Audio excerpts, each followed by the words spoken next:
마음 쉼터 구독자 여러분, 안녕하세요. 오늘 들려드릴 이야기는 남편의 외도 때문에 수술대에 누워 아이를 지우려던 순간 등 뒤에서 들려온 한마디입니다. 내가 아프리카에 출장 갔다고 누가 그런 헛소문을 퍼뜨려. 수술실의 냉기는 에어컨 때문이 아니었습니다. 제 뼛속 깊은 곳에서부터 스며 나오고 있었습니다.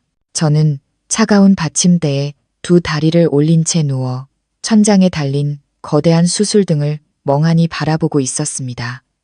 눈부신 백색 광은 모든 그림자를 삼켜버렸죠. 마치 적나라한 진실이 저의 10년 결혼 생활을 삼켜버린 것처럼요.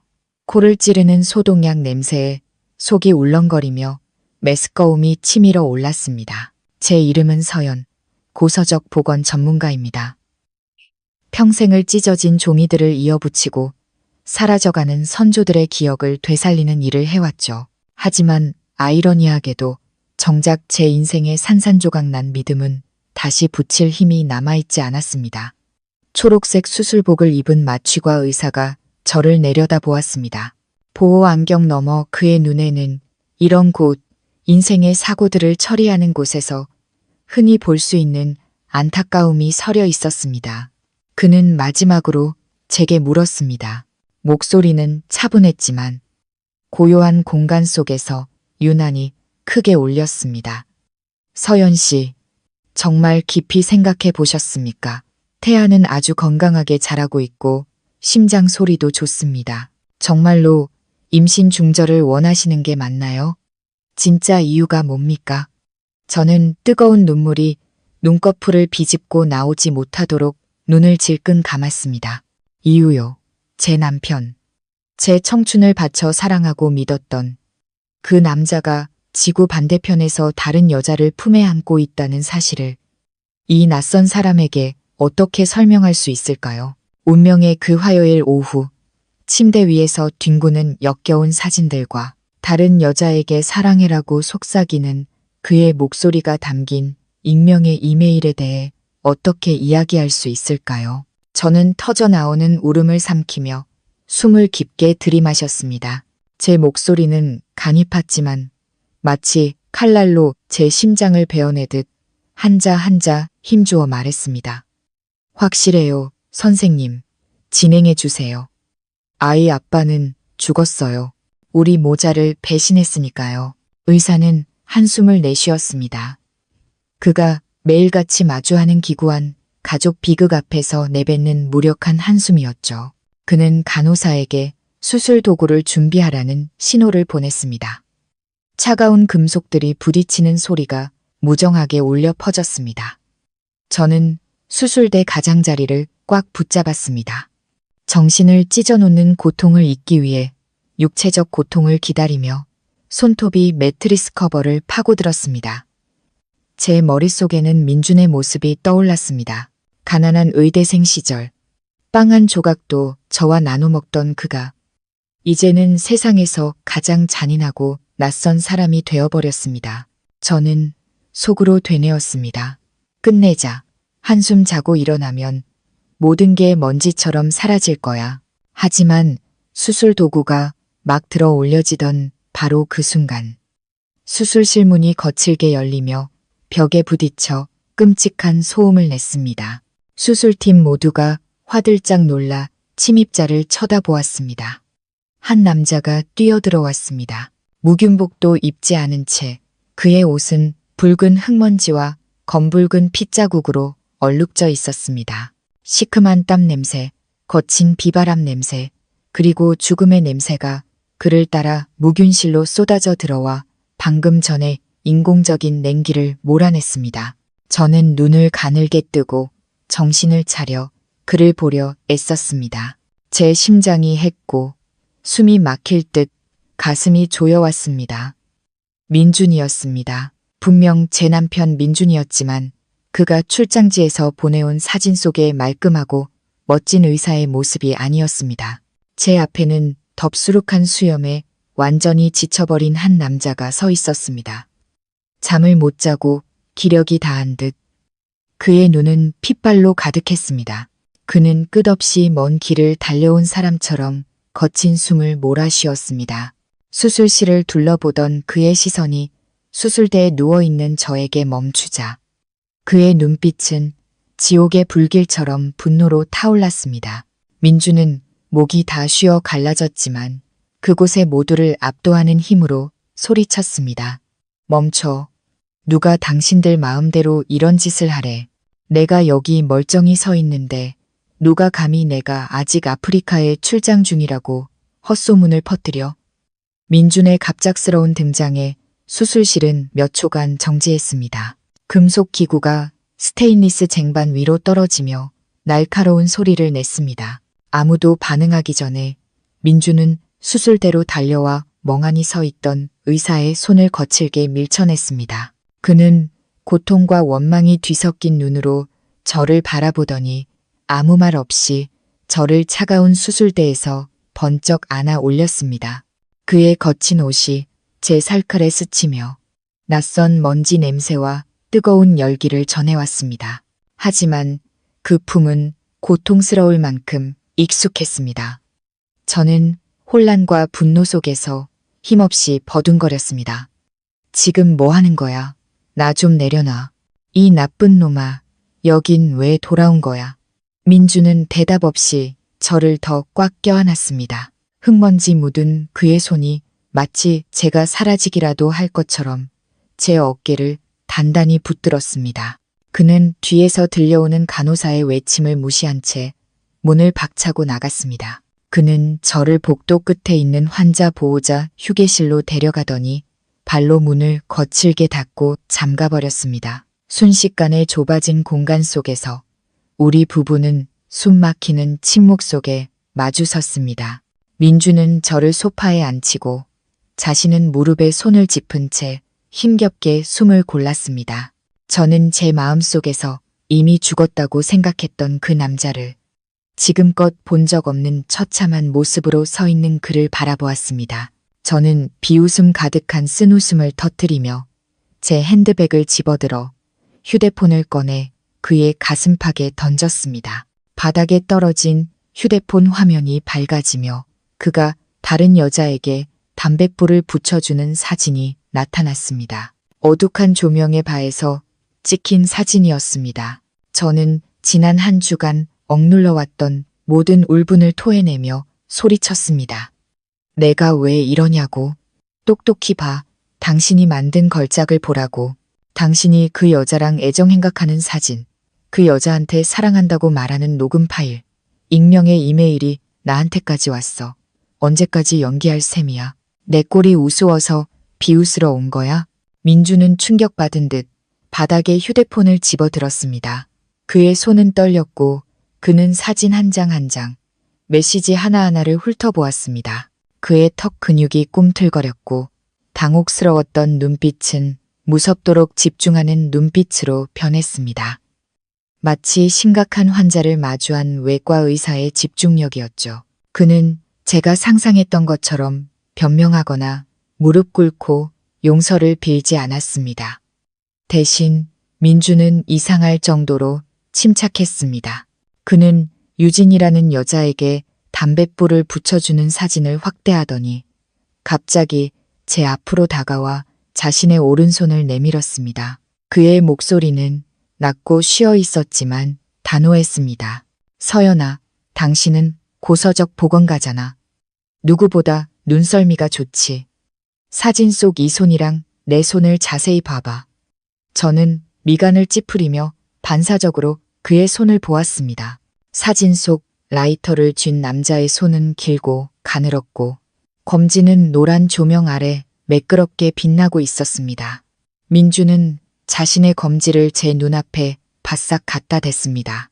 그곳에는 두 번째 손가락 마디를 따라 약이 cm 길이의 하얗고 도드라진 흉터가 선명했습니다. 그 흉터에 제 심장이 쿵 내려앉았습니다. 대학 시절 해부학 실습 때 생긴 상처였습니다. 날카로운 메스에 깊이 베인 그의 손을 당시 신입생이었던 제가 한 달 내내 매일 소독하고 붕대를 갈아주며 안타까워했었죠. 그 흉터는 가난했지만 진실했던 우리 청춘의 증거이자 오직 저와 그만이 아는 것이었습니다.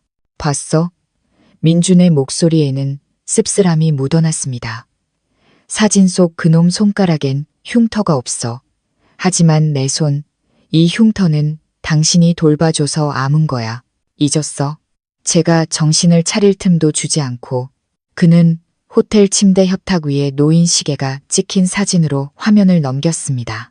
거울에는 유진의 흐릿한 모습이 비치고 있었죠. 그는 갈색 가죽 줄에 평안이라는 글자가 새겨진 시계를 가리켰습니다. 그의 목소리는 메스처럼 날카로웠습니다.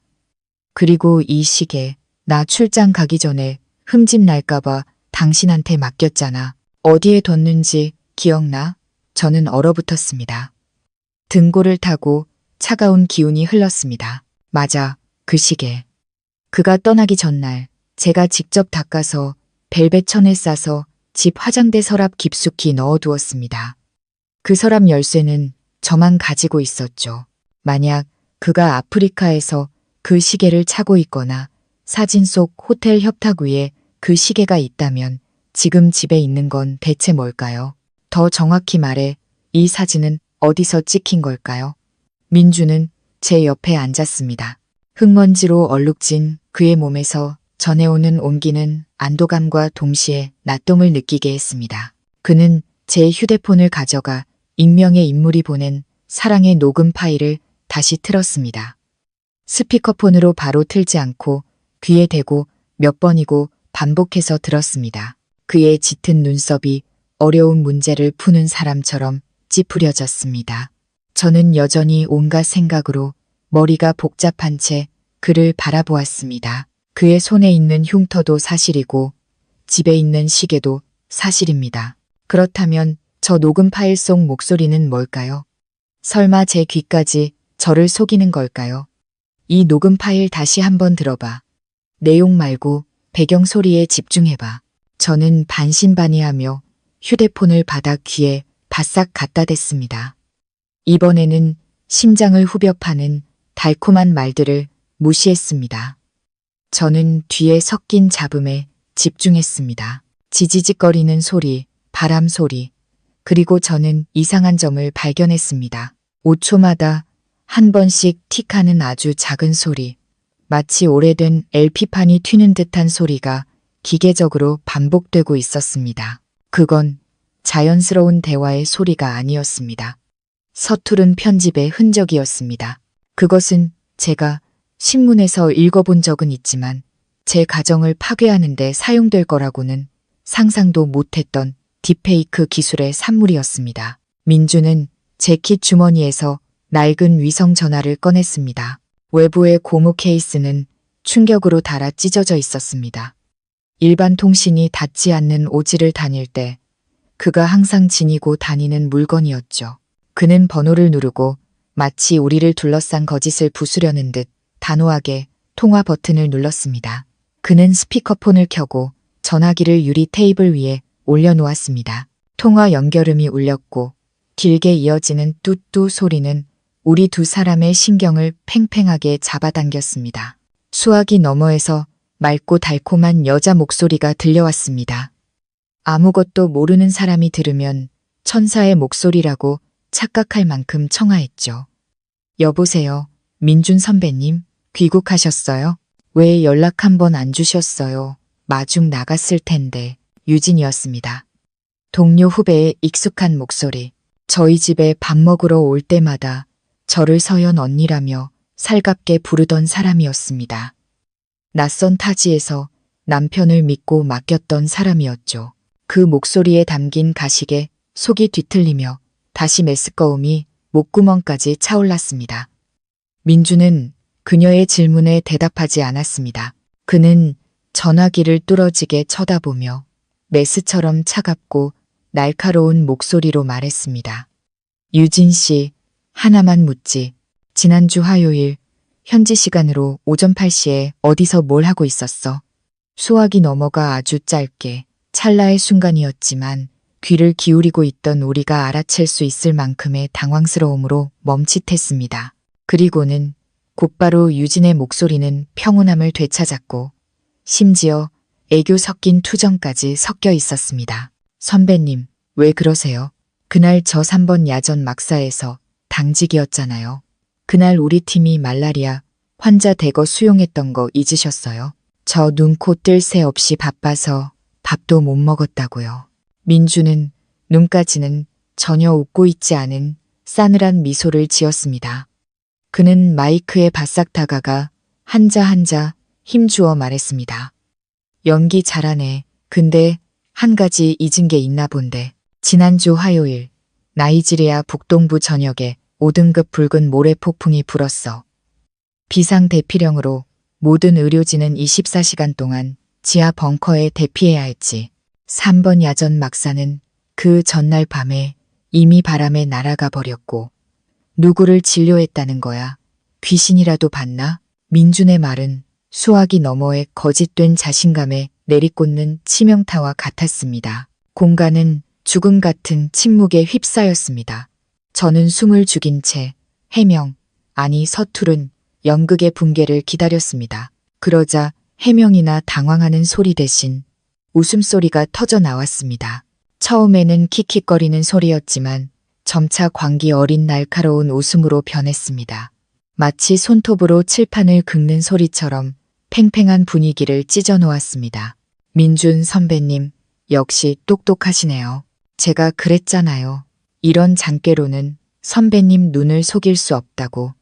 유진의 목소리는 완전히 변해 있었습니다. 더 이상 순진하고 착한 후배가 아니었죠. 이제 그 목소리는 날카롭고 도끼서렸으며 미친 듯한 증오로 가득 차 있었습니다. 그녀는 더 이상 가면을 쓸 필요가 없었습니다. 그녀는 사람의 탈을 벗어던지고 질투에 눈먼 악마의 본 모습을 드러냈습니다.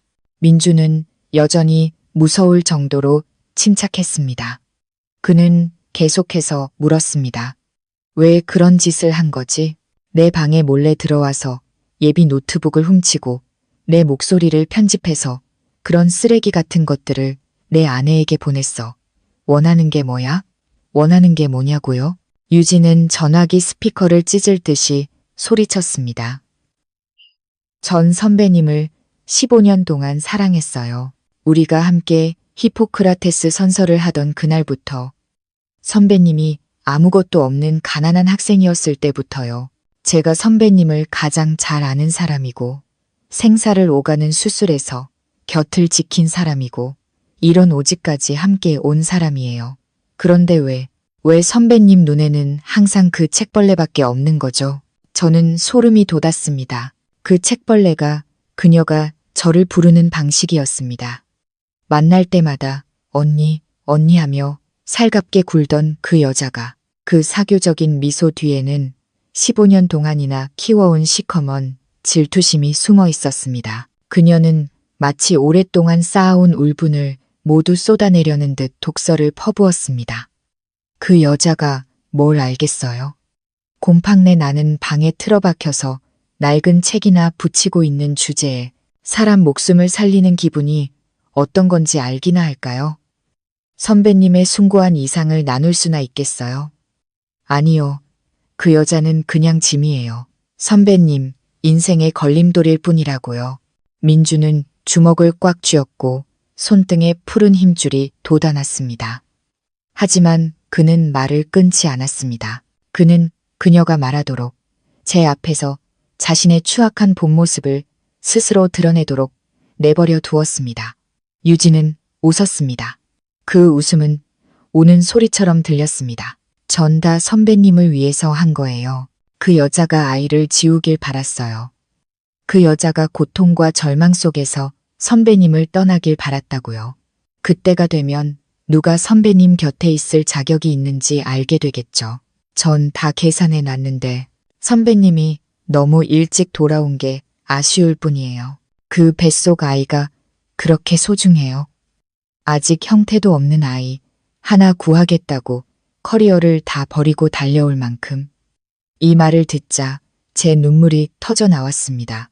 두려워서가 아니라 혐오스러워서였습니다. 저는 사랑이라는 이름으로 잔인한 짓을 저지르는 그녀가 혐오스러웠습니다. 그녀는 민준을 사랑하는 게 아니었습니다. 그녀는 자신의 병적인 소유욕을 사랑했을 뿐입니다.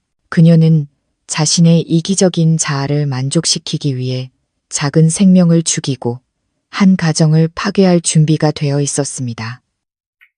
저는 민준을 보았습니다. 그의 눈에 서린 고통을 보았습니다. 그는 그녀에 대한 감정 때문에 아픈 것이 아니었습니다. 그는 자신이 수년간 독사를 곁에 두고 키웠다는 사실을, 그것도 모르고 있었다는 사실을 깨달았기 때문에 고통스러워했습니다. 민주는 유진의 광기 어린 웃음을 차갑게 끊었습니다. 할 말 다 했나? 당신 사랑 참 숭고하게 들리네. 하지만 사랑에는 거짓말과 범죄가 포함되지 않아. 당신이 아프리카에 나한테서 0km나 떨어져 있으니 내가 아무것도 못할 거라고 생각했나? 수학이 넘어가 조용해졌습니다. 아마 그녀는 민준의 이상할 정도로 침착한 태도에 놀랐을 겁니다. 그는 일어나 창가로 걸어가 낡은 크림색 커튼을 살짝 걷었습니다. 밖은 이미 어두워졌고 가로등 불빛이 텅 빈 병원 마당을 비추고 있었습니다. 당신이 3번 야전 막사에 있다고 했지. 당직 서느라 바빴다고 민준이 물었습니다. 그의 목소리는 은밀한 위협을 담고 낮게 깔렸습니다. 그럼 지금 병원 정문 맞은편 플라타너스 나무 아래 서 있는 사람은 누구지? 베이지색 트렌치 코트를 입고 차가운 바람 속에서 떨면서 전화기를 들고 있는 저 사람은 누구야? 민준의 질문은 마치 거대한 망치처럼 공간을 내리쳤습니다. 저는 깜짝 놀라 창가로 달려가 아래를 내려다 보았습니다. 3층에서 오래된 플라타너스 나뭇잎 사이로 작은 인형이 거친 나무 기둥에 몸을 숨긴 채 서 있는 것이 보였습니다. 희미한 가로등 불빛 속에서도 저는 그 익숙한 모습을 알아볼 수 있었습니다. 유진이었습니다. 그녀는 아프리카에 있지 않았습니다. 그녀는 조용히 귀국해 아마도 민준과 같은 비행기를 탔거나 며칠 먼저 도착했을 겁니다. 그리고 지금 그녀는 마치 집요한 유령처럼 바로 우리 발밑에 서 있었습니다. 나를 미행했어. 민준이 으르렁거렸습니다. 전화기 너머로 유진의 당황한 숨소리가 들렸습니다. 그녀는 자신이 발각되었다는 것을 알았지만 더 끔찍한 일은 아직 끝나지 않았습니다. 민준은 저를 돌아보았습니다. 그의 눈빛은 안타까움과 미안함으로 가득했습니다. 그리고 그는 전화기에 대고 듣는 사람의 심장을 찢어 놓을 듯한 목소리로 한자 한자 말을 이었습니다. 유진, 당신이 거기 서 있기만 한 게 아니란 거 알아. 당신은 더 역겨운 짓을 했지. 우리 침실 콘센트에 숨겨둔 그 몰래카메라. 내가 모를 줄 알았어. 저는 그 자리에 얼어붙었습니다. 다리에 힘이 풀려 주저앉을 것 같았습니다. 몰래카메라, 제 침실의 가장 사적인 공간에 남편을 그리워하며 익명의 메시지에 고통스러워하며 수많은 밤을 홀로 울었던 그곳에 지옥 같았던 지난 며칠 동안 그녀는 단순히 문자로 저를 정신적으로 괴롭힌 것만이 아니었습니다. 그녀는 어두운 어딘가에 앉아 화면에 눈을 고정한 채 제 고통을 실시간으로 즐기고 있었던 겁니다. 그녀는 제가 무너지는 것을, 절망 속에서 몸부림치는 것을 보고 싶었던 겁니다. 이 병적인 집착은 인간의 한계를 넘어선 것이었습니다. 어떻게 알았어요? 유진의 떨리는 목소리가 들려왔습니다. 그녀는 부인하지 않았습니다. 그녀는 단지 자신의 완벽한 계획이 어떻게 탄로났는지 놀라워할 뿐이었습니다. 나는 의사지만 서연이의 남편이기도 하니까. 민준이 대답했습니다. 그의 목소리는 단호했습니다. 당신이 그 쓰레기 같은 이메일에 첨부해서 보낸 내 아내가 침실에서 우는 도찰 사진들을 봤을 때 나는 당신이 단순한 제3자가 아니란 걸 알았어. 당신은 범죄자야. 불법 주거 침입, 몰래카메라 촬영, 협박, 그리고 정신적 학대. 당신 아버지가 높은 사람이라고 해서 하늘을 가릴 수 있을 것 같아. 착각하지 마. 유진. 병원 정문 쪽을 봐. 저는 민준의 시선을 따라갔습니다. 멀리서 경찰차의 청색과 적색 경광등이 소리 없이 깜빡이며 병원 정문으로 조용히 들어오고 있었습니다. 그들은 신속하고 전문적으로 움직이며 플라타너스 나무 주위로 포위망을 좁혀왔습니다. 나무 아래 있던 인형도 이상한 낌새를 눈치챈 듯 뒷걸음질 치며 도망치려 했습니다. 하지만 그녀가 몸을 돌리자마자 사복을 입은 2명의 경찰관이 나타나 탈출로를 막았습니다. 그녀는 멈칫하며 비틀거리다 뒤로 물러섰습니다. 손에 들고 있던 휴대폰이 바닥에 떨어져 산산조각 났습니다. 그녀의 비명은 들리지 않았습니다. 방음 창문이 바깥의 모든 소음을 차단했기 때문입니다.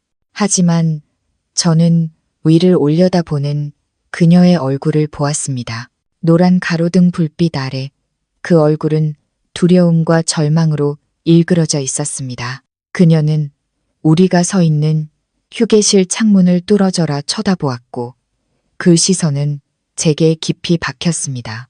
그 순간 저는 그녀에게서 어떤 후회도 찾아볼 수 없었습니다.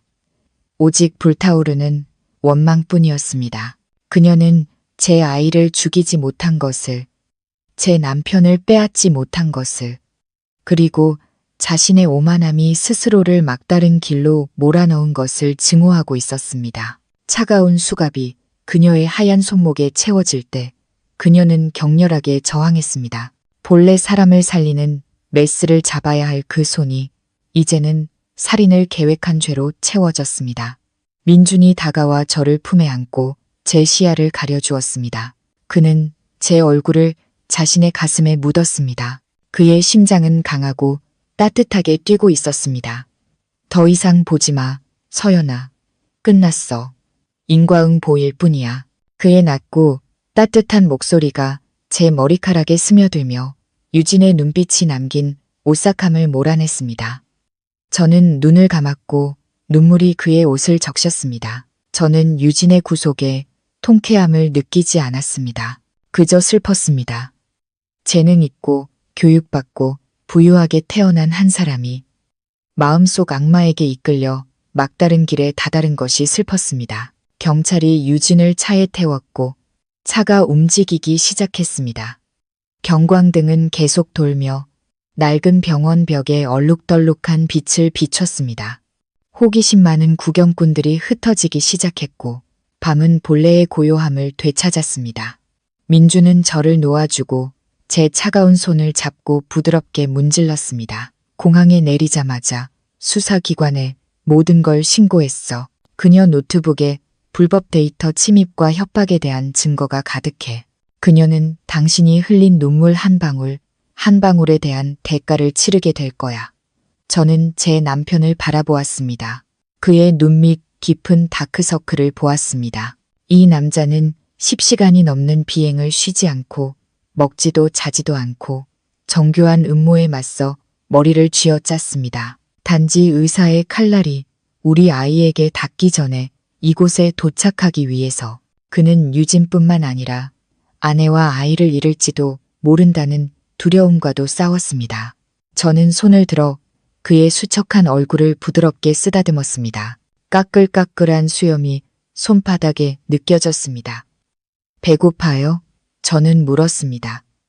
이런 상황에서 참 어울리지 않는 평범한 질문이었습니다. 하지만 그 순간 제가 생각할 수 있는 유일한 것이었죠. 저는 우리를 형사사건의 피해자가 아닌 평범한 부부의 일상으로 되돌리고 싶었습니다. 민주는 잠시 멈칫하더니 미소를 지었습니다. 그가 문을 박차고 들어온 이후 처음으로 짓는 안도의 미소였습니다. 배고파. 전복죽이 먹고 싶네. 당신이 자주 사오던 그 집 죽. 저는 고개를 끄덕였고 눈물이 다시 핑 돌았습니다. 폭풍은 지나갔지만 그 잔에는 여전히 널려 있었습니다. 유진은 체포되었습니다. 하지만 거대한 제약 그룹을 이끄는 그녀의 아버지 박 회장은 분명 가만히 있지 않을 겁니다. 유진을 태운 경찰차가 병원의 무거운 철문 뒤로 사라지자 오싹할 정도로 고요하고 텅 빈 공간이 남았습니다. 노란 가로등 불빛이 벽돌 마당을 비추며 흩어지는 구경꾼들의 그림자를 길게 늘어뜨렸습니다. 저는 휴게실 창틀에 기댄 채 서 있었습니다. 마치 모든 기력이 저 차를 따라 빠져나간 것 같았죠. 민주는 창문을 닫고 커튼을 쳐서 바깥 세상의 호기심 어린 시선을 가리고 방금 일어난 소란으로부터 우리를 분리했습니다. 방은 다시 본래의 정적을 되찾았고 에어컨 소리와 민준의 지친 숨소리만 들렸습니다. 민준은 저를 낡은 소파에 앉히고 잠시 밖으로 나갔습니다. 그가 돌아왔을 때 그의 손에는 김이 모락모락 나는 죽통과 생수 한 병이 들려 있었습니다. 고소한 쌀과 파, 후추 향이 코를 찔렀고 굶주림과 긴장으로 수축했던 제 위장을 깨웠습니다. 그는 조심스럽게 뚜껑을 열고 죽을 그릇에 덜어식힌 다음 제 입가로 가져다 주었습니다. 그 행동은 10년 전 제가 좁은 자취방에서 아파 누워 있을 때와 똑같이 세심하고 다정했습니다. 먹어, 그 집 전복죽이야. 당신 좋아하는 대로 끓여달라고 했어. 민준의 목소리는 쉬어 있었지만 이상하게 따뜻했습니다. 저는 죽 그릇을 보고 남편의 수척한 얼굴을 보았습니다. 덥수룩한 수염, 움푹 팬 눈, 그리고 흙먼지 묻은 옷은 그대로였습니다. 그는 옷도 갈아입지 못했고 씻지도 못했고 아마 공항에 내린 후로 아무것도 먹지 못했을 겁니다. 그런데도 그가 가장 먼저 생각한 것은 제가 가장 좋아하는 죽을 사오는 것이었습니다. 저는 입을 벌려 죽 한 숟가락을 받아 먹었습니다. 진한 육수의 단맛이 뺨을 타고 흐르는 눈물의 짠맛과 섞였습니다. 저는 먹으면서 울었고 눈물이 뜨거운 죽그릇 위로 뚝뚝 떨어졌습니다. 지난 한 주간 쌓였던 모든 서러움과 두려움, 의심이 터진 독처럼 쏟아져 나왔습니다. 저는 길 잃은 아이가 가족을 찾은 것처럼 흐느껴 울었습니다. 민주는 죽 그릇을 내려놓고 저를 품에 꼭 안았습니다. 그의 옷에서 나는 시큼한 땀 냄새와 아프리카의 거친 바람 냄새가 이제는 어떤 비싼 향수보다 더 안전하게 느껴졌습니다. 미안해. 너무 늦게 와서. 민주는 제 머리카락에 속삭였습니다. 그의 팔은 마치 제가 사라지기라도 할 것처럼 저를 꽉 조였습니다. 그는 대피 벙커에서 예비 노트북이 사라지고 위치 추적 신호가 한국으로 향하는 것을 발견하자마자 불길한 예감이 들었다고 말했습니다. 그는 즉시 조직에 보고하고 긴급 휴가를 신청해 4번의 환승을 거치며 잠도 자지 않고 가장 빠른 비행기로 귀국했습니다. 그는 유진이 무슨 짓을 저지를까 두려웠습니다. 제가 그 비열한 수법을 믿을까봐 두려웠습니다. 그리고 가장 두려웠던 것은 우리 아이를 구하지 못할까봐였습니다. 저는 그의 가슴에 얼굴을 묻고 강하고 빠르게 뛰는 그의 심장 소리를 들었습니다. 제가 가장 절망적이었을 때, 온 세상에 버림받았다고 생각했을 때, 이 남자는 시간을 다투며 수천 킬로미터를 날아 제 곁으로 오고 있었던 겁니다. 이 식사는 화려하지도 비싼 레스토랑의 진수성찬도 아니었지만 진심과 깊은 부부의 정이 담겨 있었습니다. 저는 행복이 때로는 폭풍우가 없는 것이 아니라 폭풍이 지나간 후에도 서로를 마주보고 손을 잡고 따뜻한 죽 한 그릇을 함께 먹을 기회가 있다는 것임을 깨달았습니다. 바로 그때 제 휴대폰 벨 소리가 울리며 그 짧은 평화를 깨뜨렸습니다. 저는 깜짝 놀라 테이블 위에서 반짝이는 화면을 보았습니다. 낯선 번호였지만 권위와 도전을 상징하는 듯한 끝자리 번호가 반복되었습니다. 직감적으로 잘못 걸려온 전화가 아니라는 것을 알았습니다. 민주는 저를 놓아주었습니다. 그는 번호를 힐끗 보더니 전화를 받고 스피커폰을 켜라는 신호로 고개를 까딱했습니다. 저는 심호흡을 하고 미친 듯이 뛰는 심장을 진정시킨 다음 통화 버튼을 눌렀습니다. 여보세요, 서연입니다. 저는 애써 차분한 목소리로 말했습니다. 수화기 너머에서 낮고 굵은 중년 남성의 목소리가 들려왔습니다. 다른 사람에게 명령하는데 익숙한 자의 위압감이 묻어 있었죠. 서연 씨, 나 유진이 아버지 박 회장이요. 날 알겠지? 박 회장이라는 이름은 제 가슴을 짓누르는 돌덩이 같았습니다. 아시아 제약그룹의 회장, 의료기기 업계의 거물이었습니다. 이 남자는 재계에서 잔인하기로, 그리고 자식을 무분별하게 감싸고 돌기로 유명했습니다. 저는 휴대폰을 꽉 쥐었습니다. 네, 알고 있습니다. 무슨 일로 전화하셨죠? 수화기 너머에서 비웃음 소리가 들렸습니다. 귀에 거슬리고 경멸이 가득한 소리였죠. 내 딸이 당신 남편을 너무 사랑한 나머지 어리석은 짓을 저질렀더군. 지금 구금되어 있다는 건 아는데 당신과 좀 협상을 하고 싶어서 전화했소. 젊은 시절에 사랑 때문에 실수 한 번 안 하는 사람이 어디 있겠소. 당신도 여전히 이해하겠지. 그는 자기 딸의 범죄를 마치 유진이 실수로 꽃병 하나를 깬 것처럼 가볍게 말했습니다. 한 생명을 죽이고 가정을 파괴하려 했던 범죄를 말입니다. 협상이요. 저는 되물으며 얼굴로 피가 쏠리는 것을 느꼈습니다. 무슨 협상을 원하시죠? 따님은 불법 주거 침입, 협박, 명예훼손을 저질렀어요. 그런 것들이 협상이 가능하다고 생각하세요? 이 세상에 돈으로 안 되는 건 없지, 서연 씨. 박 회장의 목소리는 차갑고 돈 냄새로 가득했습니다. 듣자 하니 당신 부부 낡은 아파트에 산다던데 4명이로 된 타워팰리스 펜트하우스가 하나 있소. 미사용 새 집이지. 거기에 현금 5억 원, 5분 안에 당신 계좌로 바로 쏴주지. 그 대가로 당신 남편 보고 고소를 취하하라고 해. 경찰에는 그냥 친구들끼리의 짓궂은 장난, 오해였다고 말하고. 어때? 눈물 몇 방울 값치고는 꽤 괜찮은 거래 아니오? 저는 할 말을 잃었습니다. 5억 원과 최고급 아파트. 그 돈이면 평생 낡은 책을 복원하지 않아도 풍족하게 살 수 있을 겁니다. 하지만 혐오감이 목구멍까지 차올라 토할 것 같았습니다. 이런 졸부들 눈에는 명예, 인품, 심지어 제 아이의 목숨까지도 가격을 매겨 사고 팔 수 있는 상품에 불과했습니다. 그는 돈으로 모든 죄를 덮을 수 있고 검은 것을 흰 것으로 악당을 순진한 피해자로 만들 수 있다고 생각했습니다. 회장님 돈이 그렇게 대단하다고 생각하세요? 저는 분노로 몸을 떨었습니다. 그 돈으로 제 입을 막고 당신의 병적인 딸에게 자유를 사주려고요. 분명히 말씀드리죠.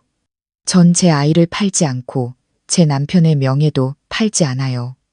그 더러운 돈은 잘 간수했다가 감옥에 있는 따님 뒷바라지나 하세요.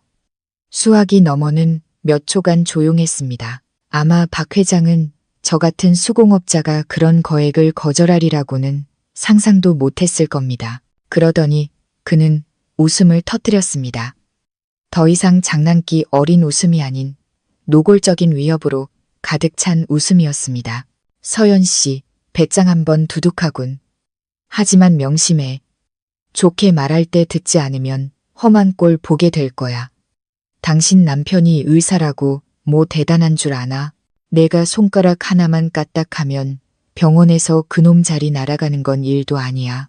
이 바닥에서 아예 발도 못 붙이게 만들 수도 있다고. 똑똑하게 돈이나 받아. 나중에 돈도 사람도 다 잃고 후회하지 말고.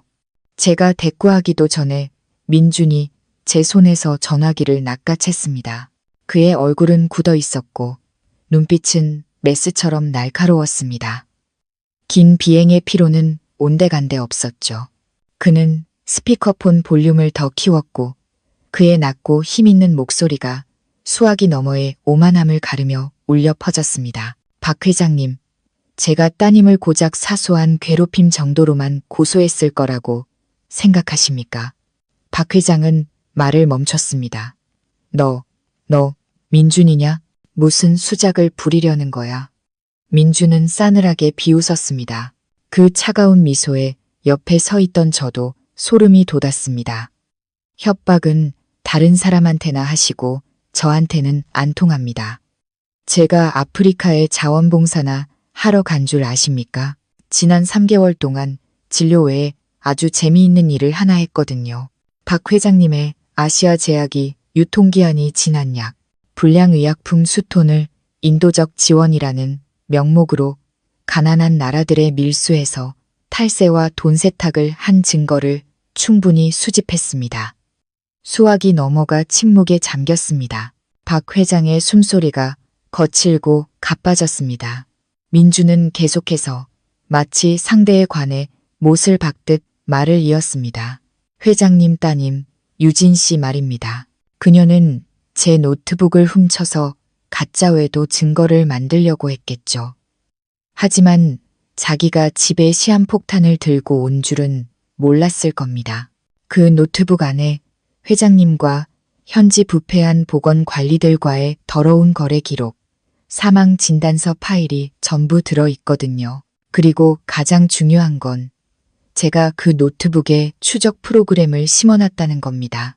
저는 놀라움으로 남편을 바라보았습니다. 온화하고 헌신적인 의사의 모습 뒤에 민주는 악과 싸우는 조용한 전사였습니다.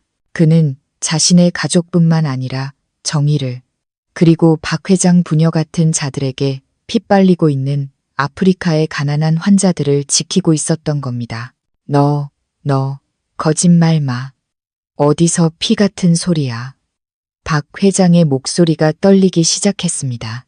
방금 전에 자신감은 사라지고 극도의 공황 상태에 빠진 듯 했습니다. 거짓말인지 아닌지는 따님 컴퓨터를 켜보시면 알겠죠. 민준이 차갑게 쏘아붙였습니다.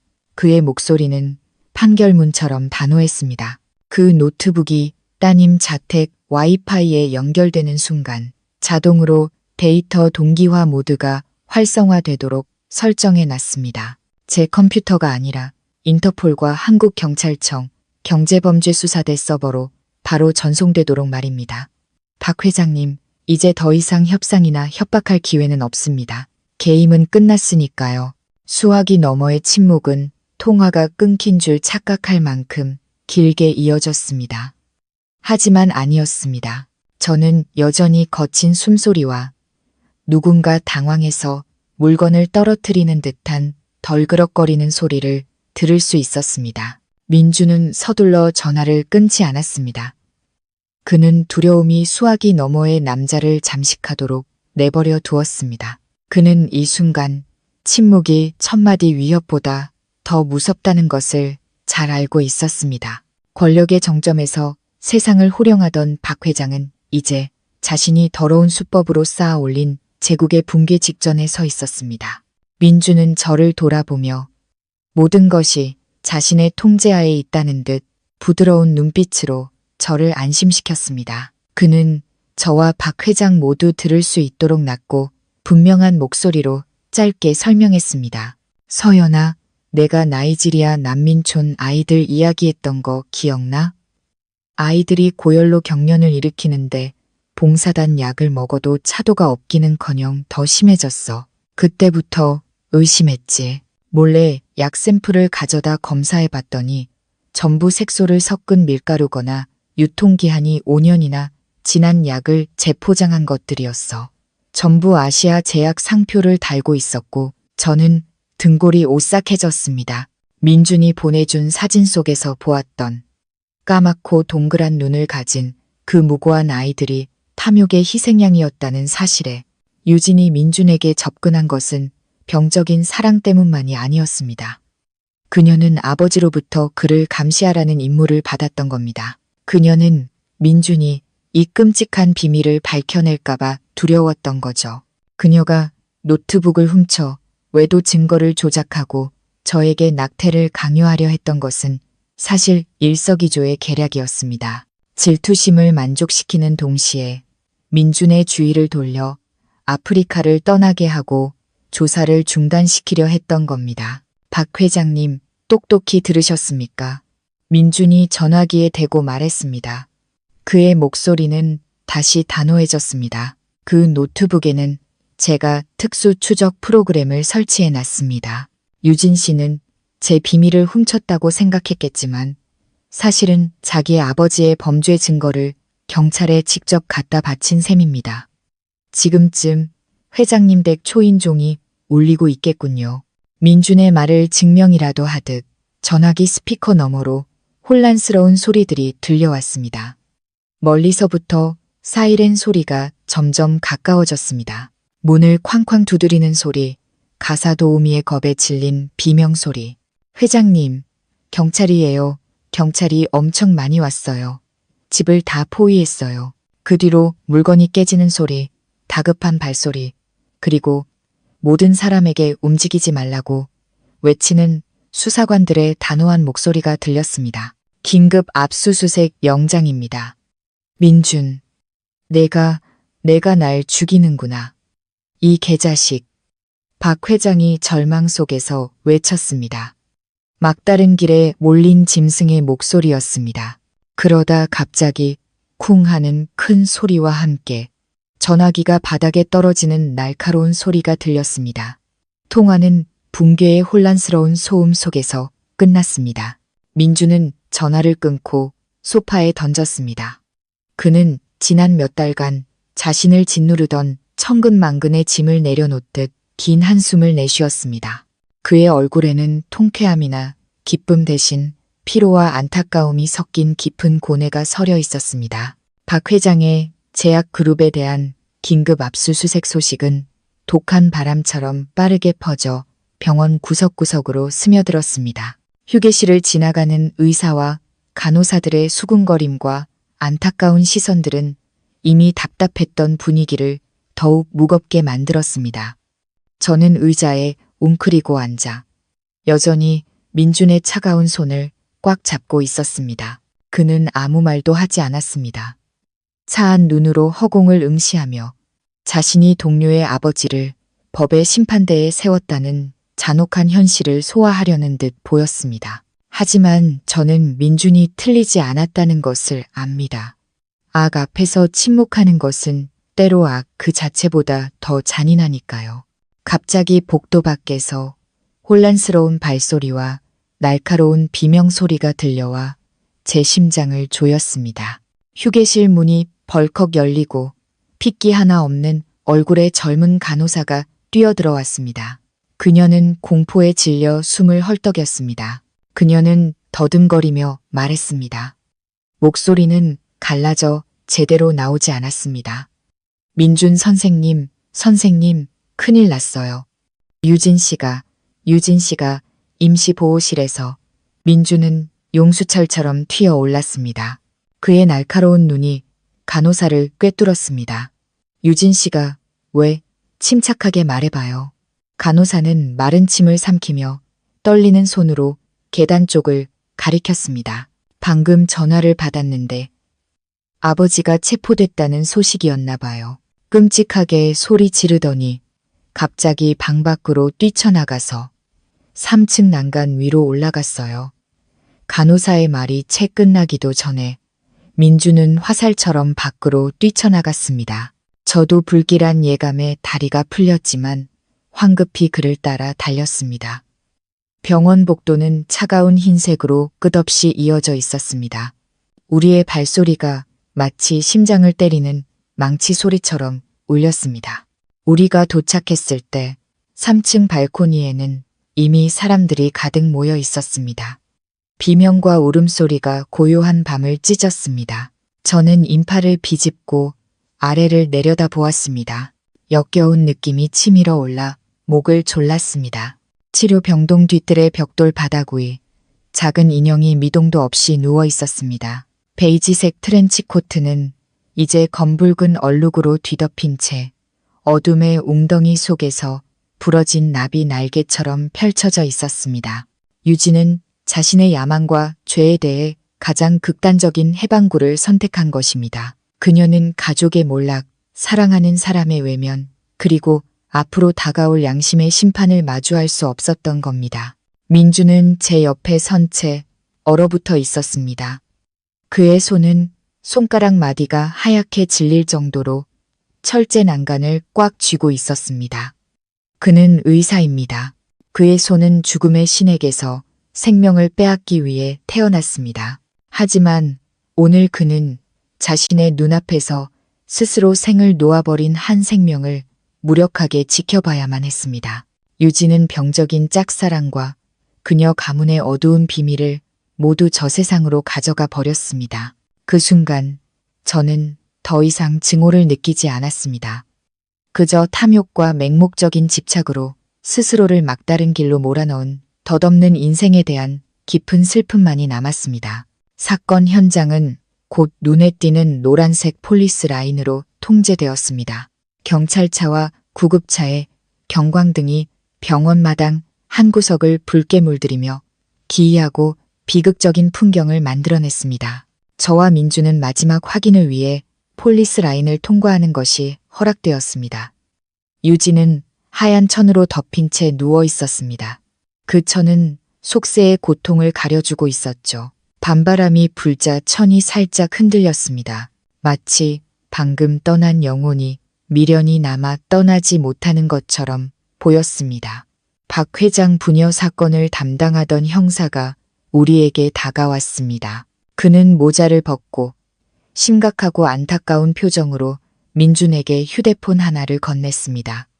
화면은 깨져 있었지만 여전히 불이 들어와 있었습니다. 희생자 상의 주머니에서 발견했습니다. 메모장에 메시지를 작성 중이었는데 보내지는 못한 것 같습니다. 아마 당신에게 남기는 마지막 말인 것 같군요. 민주는 약간 떨리는 손으로 휴대폰을 받았습니다. 저는 그의 어깨에 기대어 깨진 화면 위에 희미한 글자들을 들여다보았습니다. 사과의 말도 후회의 말도 아니었습니다. 유진은 이렇게 썼습니다. 나 먼저 갈게. 내가 졌다는 거 알아. 하지만 그 여자한테 진 게 아니야. 난 단지 시간에 졌을 뿐이야. 다음 생엔 내가 더 먼저 와서 선배님이 오직 내 것이 되게 할 거야. 민준 선배님은 영원히 내 거야. 마지막 순간까지 그녀는 망상 속에서 살았고 자신이 만들어낸 뒤틀린 사랑에 집착했습니다. 저는 등골이 오싹해졌습니다. 사랑이 이성의 한계를 넘어서면 그것은 독약이 됩니다. 마시는 사람뿐만 아니라 주변 사람들까지 중독시키는 독약. 그녀는 비난받아 마땅했지만 또한 불쌍했습니다. 그녀는 미모, 돈, 지위 모든 것을 가졌지만 가장 중요한 것, 진정한 행복이 무엇인지 아는 분별력이 없었습니다. 민주는 깊은 한숨을 내쉬었습니다. 그의 마음을 짓누르는 무거운 한숨이었죠. 그는 휴대폰 화면을 끄고 형사에게 돌려주었습니다. 감사합니다. 장례 절차는 잘 부탁드립니다. 어쨌든 우리는 동료였으니까요. 그는 제 손을 잡았습니다. 그의 차가운 손은 영혼의 병 앞에서 무력한 의사의 깊은 슬픔을 제게 전해주었습니다. 우리는 소란과 예견된 죽음을 뒤로하고 조용히 현장을 떠났습니다. 악당 가족의 비극적인 결말로 사건은 종결되었습니다. 회사는 무너지고 한 명은 감옥에 가고 다른 한 명은 목숨을 잃었습니다. 하지만 그 사건이 남겨진 우리에게 남긴 마음의 상처는 아마 오랫동안 아물지 않을 겁니다. 저는 가로등 불빛 아래 길게 드리워진 민준의 뒷모습을 보며 그가 한없이 안쓰러웠습니다. 그는 사람을 구하는 영웅이었지만 오늘 그는 생존자의 죄책감을 마음에 품게 되었습니다. 우리를 태운 택시는 한적한 밤거리를 헤치며 달렸습니다. 노란 가로등 불빛이 차창을 통해 들어와 민준의 지친 얼굴 위로 얼룩덜룩한 그림자를 드리웠습니다. 아무도 말을 하지 않았습니다. 좁은 공간을 침묵이 감쌌지만 이전과 같은 의심의 답답함이 아닌 함께 죽음의 문턱을 넘어온 두 사람의 공감이었습니다. 저는 민준의 어깨에 머리를 기대고 소독약과 길 위에 먼지가 섞인 그의 익숙한 향기를 맡으며 이상할 정도로 평온함을 느꼈습니다. 우리는 마치 치열한 전쟁에서 막 돌아온 군인 같았습니다. 몸은 지쳤지만 영혼은 깨끗이 씻겨 나간 듯했죠. 집에 돌아오자 우리의 작은 아파트는 여전히 어둠 속에 잠겨 있었지만 사람의 온기가 느껴져 눈물이 핑 돌았습니다. 이곳은 우리의 보금자리, 바깥의 폭풍으로부터 우리를 지켜주는 마지막 요새였습니다. 민주는 낡은 배낭을 바닥에 내려놓고 소파에 털썩 주저앉아 고개를 뒤로 젖히고 눈을 감았습니다. 그가 완전히 지쳤다는 것을 알 수 있었습니다. 저는 조용히 침실로 들어가 화장대 서랍을 열고 평안이라는 글자가 새겨진 갈색 가죽 시계를 꺼냈습니다. 저는 부드러운 벨벳 천과 함께 그것을 거실로 가져왔습니다. 따뜻한 노란 조명 아래 저는 유리 표면의 먼지, 가죽 줄의 주름 하나하나를 꼼꼼히 닦았습니다. 남편의 무죄를 증명해 준 이 시계. 제가 보물처럼 아끼고 간직했던 이 물건이 이제 반짝반짝 빛나고 있었습니다. 민주는 눈을 뜨고 제 행동을 보았습니다. 그의 눈빛은 사랑으로 가득 차 부드러워졌습니다. 그는 아무 말 없이 마치 이 평범한 모습을 마음속에 새기려는 듯 조용히 저를 지켜보았습니다. 다 닦은 후 저는 시계를 들고 그에게 다가갔습니다. 저는 무릎을 꿇고 그의 왼쪽 손목, 혈관이 힘차게 뛰고 있는 그곳의 시계를 부드럽게 채워주었습니다. 민주는 저를 꼭 껴안으며 제 어깨에 머리를 묻었습니다. 미안해. 당신을 힘들게 해서 미안해. 혼자서 의심하고 두려워하게 만들어서. 그의 목소리는 감정에 겨워 떨렸습니다. 약속할게. 이제부터 다시는 이 시계를 풀지 않을 거야. 어디를 가든 무엇을 하든 당신의 믿음을 곁에 지니듯 이걸 차고 다닐게. 저는 그의 등을 감싸 안고 감동으로 떨리는 그의 넓은 등을 토닥였습니다. 믿어요. 당신을. 이제 다 끝났어요. 우리에겐 서로가 있고 아이가 있잖아요. 그걸로 충분해요. 그날 밤 우리는 익숙한 침대에 나란히 누웠습니다. 더 이상의 말은 없었고 규칙적인 숨소리와 서로의 체온만이 공간을 채웠습니다. 저는 그의 손, 못생겼지만 믿음직스러운 흉터가 있는 그 손을 꽉 잡았습니다. 마지막 순간에 서로의 손을 놓지 않게 해주신 것, 끔찍한 악몽 뒤에 다시 시작할 기회를 주신 것에 대해 조용히 감사했습니다. 다음 날 아침 햇살이 커튼 틈으로 스며들어 깊이 잠든 민준의 얼굴 위에서 춤을 추었습니다. 저는 옆으로 누워 그를 바라보았습니다. 긴 잠 끝에 그의 눈과 주름이 조금은 펴진 듯 했습니다. 그가 몸을 뒤척이며 잠에서 깼습니다. 저를 보고 그는 미소를 지었습니다. 의대생 시절에 그 순박한 미소였습니다. 하지만 그의 눈빛 깊은 곳에서 저는 낯선 결심, 거대한 변화가 조용히 일어나고 있음을 보았습니다. 빵과 계란 프라이로 차린 늦은 아침 식사 중에 민주는 젓가락을 내려놓고 제 눈을 똑바로 쳐다보며 낮지만 단호한 목소리로 말했습니다. 서연아, 나 깊이 생각해 봤는데 내일 본부에 가서 국제의료단체 탈퇴 신청서를 낼 생각이야. 그리고 지금 다니는 병원에도 사직서를 낼 거야. 저는 깜짝 놀라 손에 들고 있던 빵을 접시에 떨어뜨렸습니다.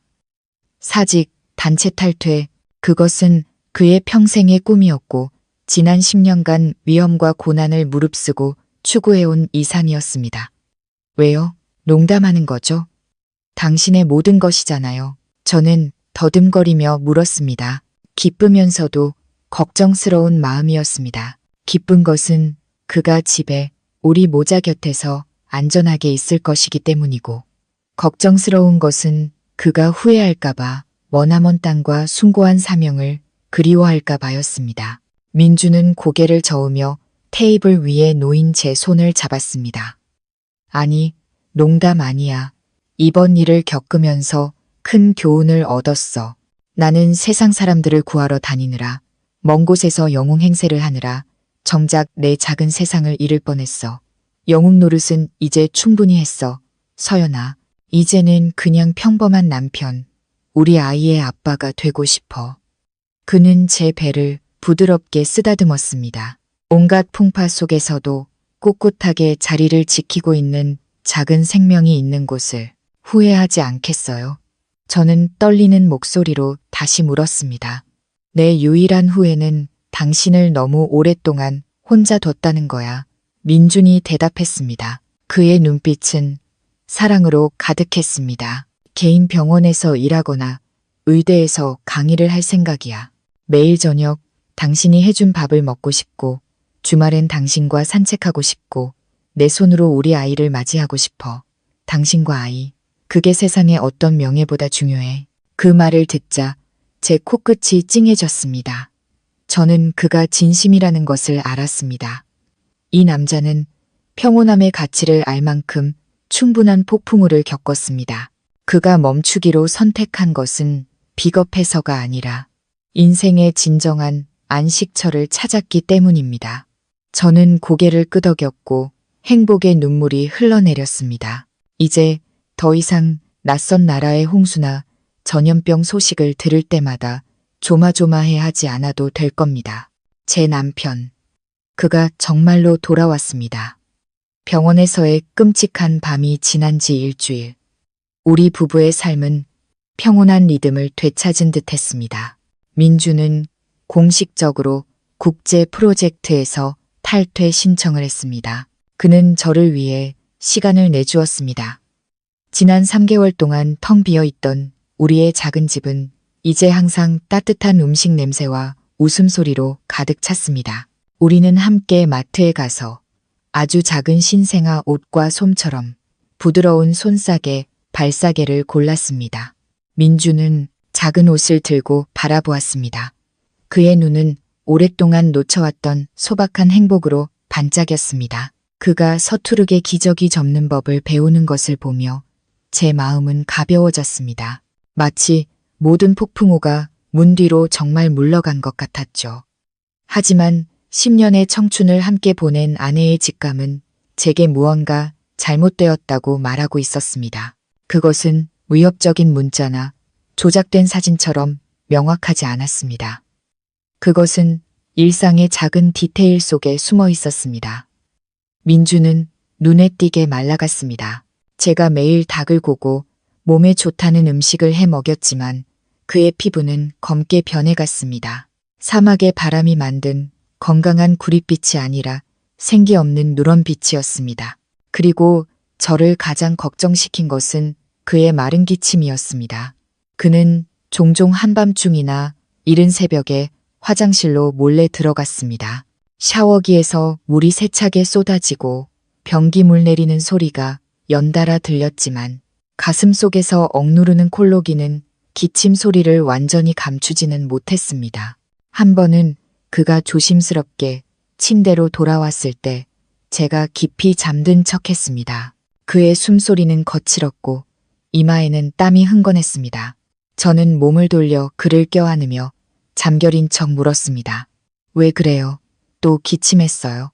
민주는 깜짝 놀라 급히 제 머리를 쓰다듬었습니다. 그의 목소리는 쉬어 있었지만 애써 부드럽게 말했습니다. 아무것도 아니야. 갑자기 날씨가 바뀌어서 그런가 봐. 아직 폐가 집의 습한 공기에 익숙하지 않아서 그래. 어서 자. 걱정하지 말고. 저는 더 이상 아무 말도 하지 않고 그를 조금 더 꽉 껴안았습니다. 저는 그의 말을 믿고 싶었습니다. 이것이 단지 시차 적응이나 날씨 알레르기의 가벼운 후유증이길 바랐습니다. 하지만 그가 종합 비타민이라며 상표 없는 약을 몰래 삼키는 것을 볼 때마다 제 마음 속에는 막연한 불안감이 피어올랐습니다. 이 평온함은 왜 이렇게 위태로울까요? 마치 폭풍이 몰아치기 전에 고요한 호수처럼 아름답지만 위협으로 가득 차 있었습니다. 저는 임신 호르몬 때문에 너무 예민해진 것이라고 스스로를 다독였지만 마음 깊은 곳에서는 두려워하고 있다는 것을 알았습니다. 저는 막 피어난 이 행복이 또다시 보이지 않는 손에 의해 으스러질까봐 두려웠습니다. 오늘은 임신 16주 정기 검진일이었습니다. 민주는 새로 일을 시작한 개인 병원에서 갑작스러운 당직이 생겨 저는 혼자 택시를 타고 산부인과로 갔습니다. 병원은 사람들로 붐볐고 소독약 냄새와 신생아들의 분유 냄새가 뒤섞여 답답하면서도 생명력 넘치는 공간을 만들었습니다. 저는 대기 의자에 앉아 봉긋 솟아오른 배를 부드럽게 쓰다듬으며 속을 진정시키기 위해 아기에게 조용히 말을 걸었습니다. 저를 진료해준 의사는 민준과 대학 동기이자 현재 산부인과 부과장인 성훈이었습니다. 초음파 검사 후 아기의 모든 수치가 좋다고 알려준 뒤 성훈은 평소처럼 저를 바로 돌려보내지 않았습니다. 그의 표정은 이상할 정도로 심각해졌습니다. 그는 안경을 벗어닫고 또 닦았습니다. 난처한 일이 있을 때마다 나오는 그의 습관이었죠. 그는 책상 서랍을 열어 우표가 붙어있지 않은 갈색 봉투를 꺼냈습니다. 겉에는 차가운 인쇄체로 서연에게라고만 적혀 있었습니다. 서연아, 오늘 아침에 마스크로 얼굴을 가린 낯선 사람이 이걸 과 접수처에 맡기고 갔어. 꼭 내 손에 직접 전해주라고 하더구나. 네가 충격받을까봐 주지 않으려 했는데 다시 생각해보니 너도 알 권리가 있는 것 같아서. 성우는 망설이며 봉투를 제 쪽으로 밀었습니다. 저는 그 봉투를 보며 등골을 타고 정수리까지 올라오는 익숙한 오싹함을 느꼈습니다. 또 익명의 편지, 과거의 유령이 아직 저를 놓아주지 않은 것 같았습니다. 저는 떨리는 손으로 봉투를 잡고 얇은 갈색 종이를 찢었습니다. 안에는 외설적인 사진도 녹음 파일이 담긴 USB도 없었습니다. 오직 황민준이라는 이름이 적힌 의료 검사 결과지와 그 위에 단단히 고정된 노란색 포스트잇 한 장뿐이었습니다. 저는 포스트잇을 먼저 읽었습니다. 증오와 악의로 가득 찬 휘갈겨 쓴 글씨였습니다. 네가 이긴 것 같아? 넌 그냥 영혼 없는 시체 하나를 차지했을 뿐이야. 그놈은 곧 죽어. 마지막 남은 날들이나 실컷 즐기라고. 진짜 지옥은 이제부터 시작이니까. 서명도 신원도 없었지만 이 원망 가득한 말투는 제 가정을 파괴하려 했던 자들을 떠올리게 했습니다. 저는 숨을 참고 아래의 검사 결과지를 넘겼습니다. 전문 용어들이 눈앞에서 춤을 추었지만 붉은 펜으로 강조된 몇몇 단어들이 제 시야에 박히며 심장이 배는 듯 했습니다. 손에 들린 종이는 얇았지만 그 무게는 천근만근 같아서 제 마음속에 막 싹튼 희망을 짓뭉갰습니다. 그것은 열대병 협진 결과라고 적힌 진료기록 사본이었습니다. 환자 이름 황민준, 32세, 진단, 주혈흡충증, 간흡충, 말기, 합병증, 간경변, 복수, 3급 급성 간부전, 예후 불량. 저는 의사는 아니었지만 10년간 민준의 아내로 살며 그가 들려주는 직업 이야기, 그의 서재에 있는 의학 서적들을 읽으며 이 용어들이 얼마나 무서운지 충분히 알고 있었습니다. 주혈흡충, 아프리카 물가에 서식하는 기생충, 혈액 속의 조용한 살인자, 피부를 통해 침투해 간으로 이동하고 알을 낳으며 장기를 서서히 그러나 잔혹하게 파괴합니다. 조기에 발견하면 치료할 수 있지만 말기, 간경변, 복수, 그 단어들은 서둘러 내려진 사형 선고와 같았습니다. 저는 성훈을 쳐다보았습니다. 눈물은 어느새 시야를 흐리고 있었습니다. 제 목소리는 갈라지고 뒤틀렸습니다. 성훈아, 이거 진짜야? 민준 씨가 정말 아픈 거야? 왜 나한테 아무 말도 안 했지? 성훈은 한숨을 쉬었고 그의 얼굴은 안타까움으로 일그러졌습니다. 나도 이 서류를 보고 처음 알았어. 주혈흡충증은 한국에선 드문 열대병이지만 민준이처럼 오랫동안 해당 지역에서 일한 사람에겐 위험이 크지. 초기 증상은 보통 아주 모호해. 마른 기침, 미열, 체중 감소 같은 것들. 민준이는 전문이니까 자기 상태를 누구보다 잘 알았을 거야. 너한테 숨겼다면 이유는 단 하나겠지. 성우는 말을 흐렸지만 저는 그 뜻을 알았습니다. 민준은 제가 걱정할까봐 뱃속의 아이에게 영향을 줄까봐 저에게 숨긴 겁니다. 그는 그 고통을 혼자 짊어지려 한 겁니다. 화장실에서의 찢어질 듯한 기침, 상표 없는 약들, 급격한 체중 감소, 그 흩어져 있던 조각들이 이제 하나의 비극적인 그림으로 맞춰졌습니다. 음모의 소나기에서 막 벗어난 제 남편이 이제는 자기 몸속에서 자라난 죽음의 신과 마주하고 있었던 겁니다. 저는 의자에 주저앉았습니다. 세상이 빙빙 도는 것 같았습니다. 왜 하늘은 우리에게 이토록 잔인할까요? 죽음의 문턱을 하나 넘으니 또 다른 죽음의 문턱이 나타났습니다. 저는 아이 옷을 접으며 웃던 민준의 미소를, 매일 저녁 함께 산책하자는 약속을 떠올렸습니다. 그 모든 것이 영원히 사라지기 전의 환상이었을까요? 손에 든 검사 결과지가 눈물로 번졌습니다. 예후 불량이라는 붉은 글씨가 피처럼 제 심장을 베었습니다. 극심한 공포와 고통 속에서 날카롭고 무서운 생각이 머리를 스쳤습니다. 저는 민준이 들려주던 아프리카 시절 이야기, 그가 매일 마시던 생수병, 그를 바라보던 유진의 아기의 찬 눈빛을 떠올렸습니다. 유진은 죽었지만 그녀의 증오는 여전히 살아남아 우리 삶에 뿌리내리고 있는 것 같았습니다. 이 종이, 이 익명의 편지는 그냥 온 것이 아닙니다. 제가 정기 검진을 받으러 온 날, 제가 가장 약해진 순간에 맞춰 보내졌습니다. 보낸 사람은 무엇을 원할까요? 제가 충격으로 쓰러져 유산하기를, 아니면 사랑하는 남편이 고통 속에서 서서히 죽어가는 것을 아무것도 못하고 지켜보기를. 이것은 분명 유진이나 그녀 가족의 잔당이 남긴 마지막 일격, 잔인한 유언일 겁니다. 그들은 유진이 그를 가질 수 없었다면 저 역시 온전한 남편을 가질 수 없다는 것을 증명하고 싶었던 겁니다. 그들은 그를 영혼 없는 시체로, 갓 태어난 아이를 둔 저를 과부로 만들고 싶었던 겁니다. 저는 검사 결과지를 꽉 쥐었고 손톱이 살을 파고들었습니다. 육체적 고통 덕분에 정신이 조금 돌아왔습니다. 지금 무너질 수는 없습니다. 만약 민준이 정말 아프다면 그는 그 어느 때보다 제가 필요합니다. 그리고 만약 이것이 또 다른 사기극, 비열한 심리전이라면 적은 민준의 건강이라는 제 가장 약한 부분을 공격하고 의학에 대한 제 무지를 이용해 저를 조종하려 하고 있습니다.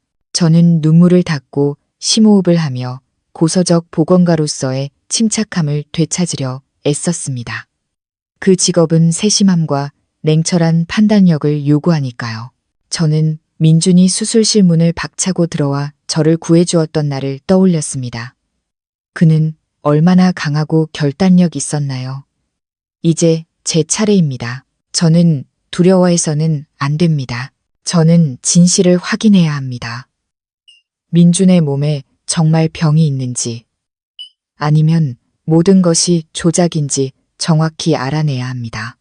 저는 성훈을 돌아보았습니다. 제 눈빛은 이제 놀라울 정도로 차갑고 단호해져 있었습니다. 성훈아, 부탁 하나만 할게. 이건 내 남편의 목숨이 걸린 일이야. 이 사실은 절대 비밀로 해줘. 민준 씨에게 내가 이 편지를 받았다는 거 말하지 마. 내가 다시 확인해 봐야겠어. 나는 그녀 가족과 관련된 누구의 손도 거치지 않은 가장 객관적이고 독립적인 검사가 필요해. 성우는 제 태도의 빠른 변화에 놀라면서도 단호하게 고개를 끄덕였습니다. 알았어. 도와줄게. 어떻게 할 생각인데? 오늘 밤에 어떻게든 민준 씨의 혈액이나 머리카락 샘플을 채취할 거야. 내일 아침에 가져와서 국립중앙의료원 감염병 센터로 보내달라고 부탁할게. 이건 내 손으로 직접 하고 싶어. 저는 단호하게 말했습니다. 다시는 과거의 유령에게 휘둘리지 않을 거야. 이 싸움은 내가 주도할 거야. 검사 결과지를 손에 든 채 저는 마치 핀이 뽑힌 수류탄을 들고 있는 것 같았습니다. 언제 터져서 남은 평화를 날려버릴지 모르는 가장 먼저 든 생각은 민준에게 바로 전화해서 울고불고 따지는 것이었습니다. 그를 붙잡고 온갖 검사를 받게 해서 이 종이가 거짓임을, 조작임을 증명하고 싶었습니다. 하지만 제 손가락은 통화 버튼 위에서 멈췄습니다. 보이지 않지만 날카로운 두려움이 제 흥분을 가라앉혔습니다. 만약 이것이 사실이라면 이 전화는 그가 애써 버티고 있는 강인함을 무너뜨리는 칼날이 될 것입니다. 그리고 만약 이것이 거짓이라면 어둠 속에 숨은 자들이 꾸민 또 다른 잔혹한 심리전이라면 저는 박 회장의 깊은 눈빛과 병원 마당으로 몸을 던지기 전 유진의 광기 어린 미소를 떠올렸습니다. 그들은 모든 것을 잃었지만 증오는 여전히 남아 독사처럼 기회를 노리고 있었습니다. 그들은 제 치명적인 약점이 돈이나 명예가 아니라 민준의 아니라는 것을 알고 있었습니다. 그들은 제가 공황에 빠지고 무너지고 사랑하는 남편이 서서히 죽어가고 있다는 공포 속에서 살기를 원했습니다. 제가 출처불명의 이 종이를 바로 믿어버린다면 그들의 계략에 넘어가는 셈이 아닐까요? 저는 심호흡을 하며 미친 듯이 뛰는 심장을 진정시켰습니다. 민주는 억울한 칼날로부터 저와 아이를 구하기 위해 수술실 문을 박차고 들어올 만큼 강했습니다. 그는 정의를 지키기 위해 거대한 제약 그룹과 홀로 싸웠습니다. 이제 그가 가장 약해졌을 때, 질병 혹은 질병에 대한 소문으로 둘러싸여 있을 때, 저는 더 이상 그의 짐이 될 수 없습니다. 저는 무너져서도 안 되고 두려움의 이성을 잃어서도 안 됩니다. 저는 제가 복원했던 낡고 찢어진 고서들을 떠올렸습니다. 그것들을 살리려면 장인의 손은 떨려서는 안 됩니다. 성급해서도 안 되죠. 원본을 찾기 위해 종이 한 겹 한 겹, 얼룩 하나하나를 세심하게 벗겨내야 합니다. 지금 제 인생도 마찬가지입니다. 저는 이 거짓의 껍질을 벗겨내고 남편의 건강에 대한 진실을 찾아야 합니다. 저는 눈물을 닦고 검사 결과지를 펴서 깔끔하게 접어 핸드백에 넣었습니다. 저는 일어서서 옷매무새를 가다듬고 병원복도 거울에 비친 제 모습을 보았습니다. 거울 속 여자의 눈은 붉게 충혈되어 있었지만 눈빛은 놀라울 정도로 단호해져 있었습니다. 저는 더 이상 남편이 구해주기만을 기다리며 우는 연약한 아내가 아니었습니다. 저는 곧 태어날 아이의 엄마이자 올곧은 남자의 아내였습니다. 저는 싸울 것입니다. 만약 민준이 정말 아프다면 저는 마지막 숨까지 그와 함께 치료할 것입니다. 그리고 만약 누군가 그의 생사를 가지고 장난을 쳤다면 저는 그 자를 빗속으로 끌어내 유진이 겪었던 것보다 더 큰 대가를 치르게 할 것입니다. 저는 성훈의 사무실로 돌아갔습니다. 그는 멍하니 창밖을 바라보고 있었습니다. 아마 그 역시 친구 걱정에 충격을 받았을 겁니다. 제가 이상할 정도로 차분한 표정으로 들어서자 성훈은 조금 놀라며 따뜻한 물을 따라 주었습니다. 저는 마시지 않고 그의 손을 꽉 잡았습니다. 목소리는 낮았지만 한자 한자 힘주어 말했습니다. 성훈아, 부탁 하나만 할게. 이 검사 결과지와 익명편지에 대한 건 절대 민준 씨에게 말하면 안 돼. 단 한마디도 내가 이걸 받았다는 걸 그 사람이 알게 하고 싶지 않아. 성훈은 미간을 찌푸리며 걱정스럽게 물었습니다. 숨길 생각이야. 이렇게 위급한데 숨기면 더 위험해. 민준이도 알아야 빨리 치료를 받지. 서연아, 알아. 저는 단호한 눈빛으로 고개를 끄덕였습니다. 하지만 난 이 종이를 믿지 않아. 익명으로 온 데다 병원 직인도 없는 그냥 사본일 뿐이야. 유진이네 잔당의 복수극일 가능성이 높아. 그래서 내가 직접 확인해야겠어. 지금 이 종이를 민준 씨에게 보여주면 그 사람은 정신적으로 무너질 거야. 혹은 거짓이라면 또 다른 복수극에 휘말리게 되겠지. 내가 먼저 흑백을 가리고 싶어. 성우는 잠시 생각에 잠기더니 고개를 끄덕였습니다. 내 말이 맞아. 의학에서는 작은 차이가 큰 결과를 낳지. 그래서 어떻게 할 건데? 저는 그의 귀에 대고 제가 방금 세운 계획을 속삭였습니다. 민준 씨에게 전화 좀 해줘. 병원에서 퇴사 절차를 마무리하려면 건강기록 보충이 필요하다고. 내일 오전에 와서 혈액이랑 모발 샘플을 채취하라고 해줘. 하지만 여기서 검사하지는 마. 난 이제 여기 시스템을 못 믿겠어. 박 회장이 심어놓은 끈아풀이 얼마나 더 있을지 모르니까 몰래 그 샘플을 나한테 줘. 내가 직접 국립중앙의료원 감염병센터에 가져가서 최고 권위자 교수님께 검사를 의뢰할 거야. 누구도 개입할 수 없는 결과를 원해.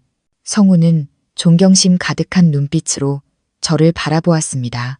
아마 그는 연약해 보이는 이 여자가 이런 위기 속에서 이토록 침착하고 치밀하게 계획을 세울 줄은 몰랐을 겁니다. 그는 제 어깨를 두드리며 확신에 찬 목소리로 말했습니다. 알았어. 내 말대로 할게. 지금 바로 민준이한테 전화할게. 너는 집에 가서 최대한 평소처럼 행동해. 의심하게 만들지 마. 그 녀석 눈치 엄청 빠르니까.